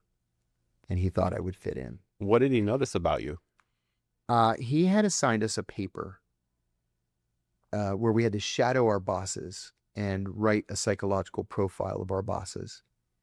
I was working at the United Food and Commercial Workers Union at the time, and my boss was this mean, foul, old school union organizer. I was actually a little bit afraid of him. And halfway through the week, we got into an argument, quite a bad argument, and I called him a racist, which he was. He was just a disgusting human being. And he got so mad, he balled up his fist and he set a stance. And I put my hands up, like, dang, I went too far this time. I put my hands up and he goes, my penis is bigger than yours. And I said, what? He goes, my penis is bigger than yours. I said, you know what? You're nuts. And I quit and I walked out. So I went back to my dorm. I wrote my paper. I said he's a sociopath with psychopathic and possibly violent tendencies. And I footnoted the daylights out of it. And, you know, this shrink said that, and this shrink said this, and he fits the pattern. So I got the paper back a week later. I got an A, and the professor wrote in the margin, please see me after class. And so I went to see him, and he's like, look, I'm not really a professor here, and I think you would make a good CIA officer. What do you say? And I said, yeah. Talking to you today, even before the show and during the show, one thing that resonated with me, or just I can kind of pick up from our conversations, is the truth is really important to you. Oh my God. There's nothing as important as the truth. Nothing. Even when it's a hideous truth. Right? Listen, it's my own experience. I'm 61 now. I'm not a kid anymore. But it's my experience in life that the truth always comes out. So own it. Listen, you and I can disagree on torture. Right? Reasonable people can disagree about what constitutes torture. But if you make a decision that you want to do these different things to people, then own it. Don't pretend that it's not happening. Own it. because the truth's going to come out. I said way back in 2012 when I was arrested, I said, the reason why the pro-torture people at the CIA are doubling down on torture is because they know deep down that they're wrong, right? We all know deep in our gut the difference between right and wrong. And they know that when they die and their obituaries are written, it's going to say that they were torturers. And so they think that if they repeat the lie over and over and over again, that the American people will finally come over to their line of thinking. And that's just not going to be the case, because Americans know that it's wrong. What was the moment in your career that you just knew that you had to come out with the information, knowing the consequences you're going to face? Well, to tell you the truth, I really believed for a long time that somebody else would come out and say something, right? Because there were a lot of people. Listen, in that position where I told you I had access to everything, I'm seeing the reporting cables from the secret prisons. And it's like, the secretary walked in while we were torturing this guy and she fainted, and now she wants to come home. That's a career-ending move. It's called a curtailment. You're curtailing your assignment. You will never be promoted again if you curtail an assignment. We had doctors saying, I quit. I took a Hippocratic oath to first do no harm, and you want me to revive this guy just so you can torture him more? I quit. So I thought, well, I'm obviously not the only person who opposes torture. One of these people, one of them, is going to pick up the phone and call the Washington Post.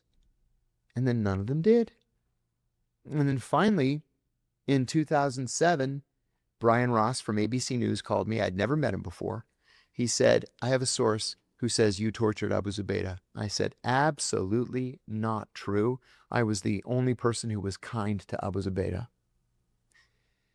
Well, you're welcome to come on the show and defend yourself, he said. I said, I'll think about it. And I wasn't going to do it. But then later that week, the president, George W. Bush, gave a press conference in which he looked right in the camera and he goes, we do not torture. I said to my wife, he's a bald-faced liar. He is looking the American people in the eye and he's lying to every one of us. And then 2 more days later, it was a Friday, he was walking, he came out of the South Portico of the White House, and he was walking to the helicopter, Marine One, to go to Camp David for the weekend. And a reporter shouted a question about torture. And he stopped and he said, well, if there is torture, it's because of a rogue CIA officer. And I said to my wife, Brian Ross's sources at the White House, and they're going to try to pin this on me. So I called him and I said, I'll give you your interview. And I decided, you know what? In for a penny, in for a pound. Whatever he asks me, I'm just going to tell the truth. And that's exactly what I did. On your website, you have one phrase that caught my attention, and that says truth matters. What is the one thing you wish people understood about you? I mean, I could give you a kind of a flippant answer. I'll give you both a real answer and a flippant answer. There is literally nothing that I hate more than when I read in the comment section of a podcast that I've done, once CIA, always CIA. That is the most intellectually lazy and retarded moronic thing a person could possibly say.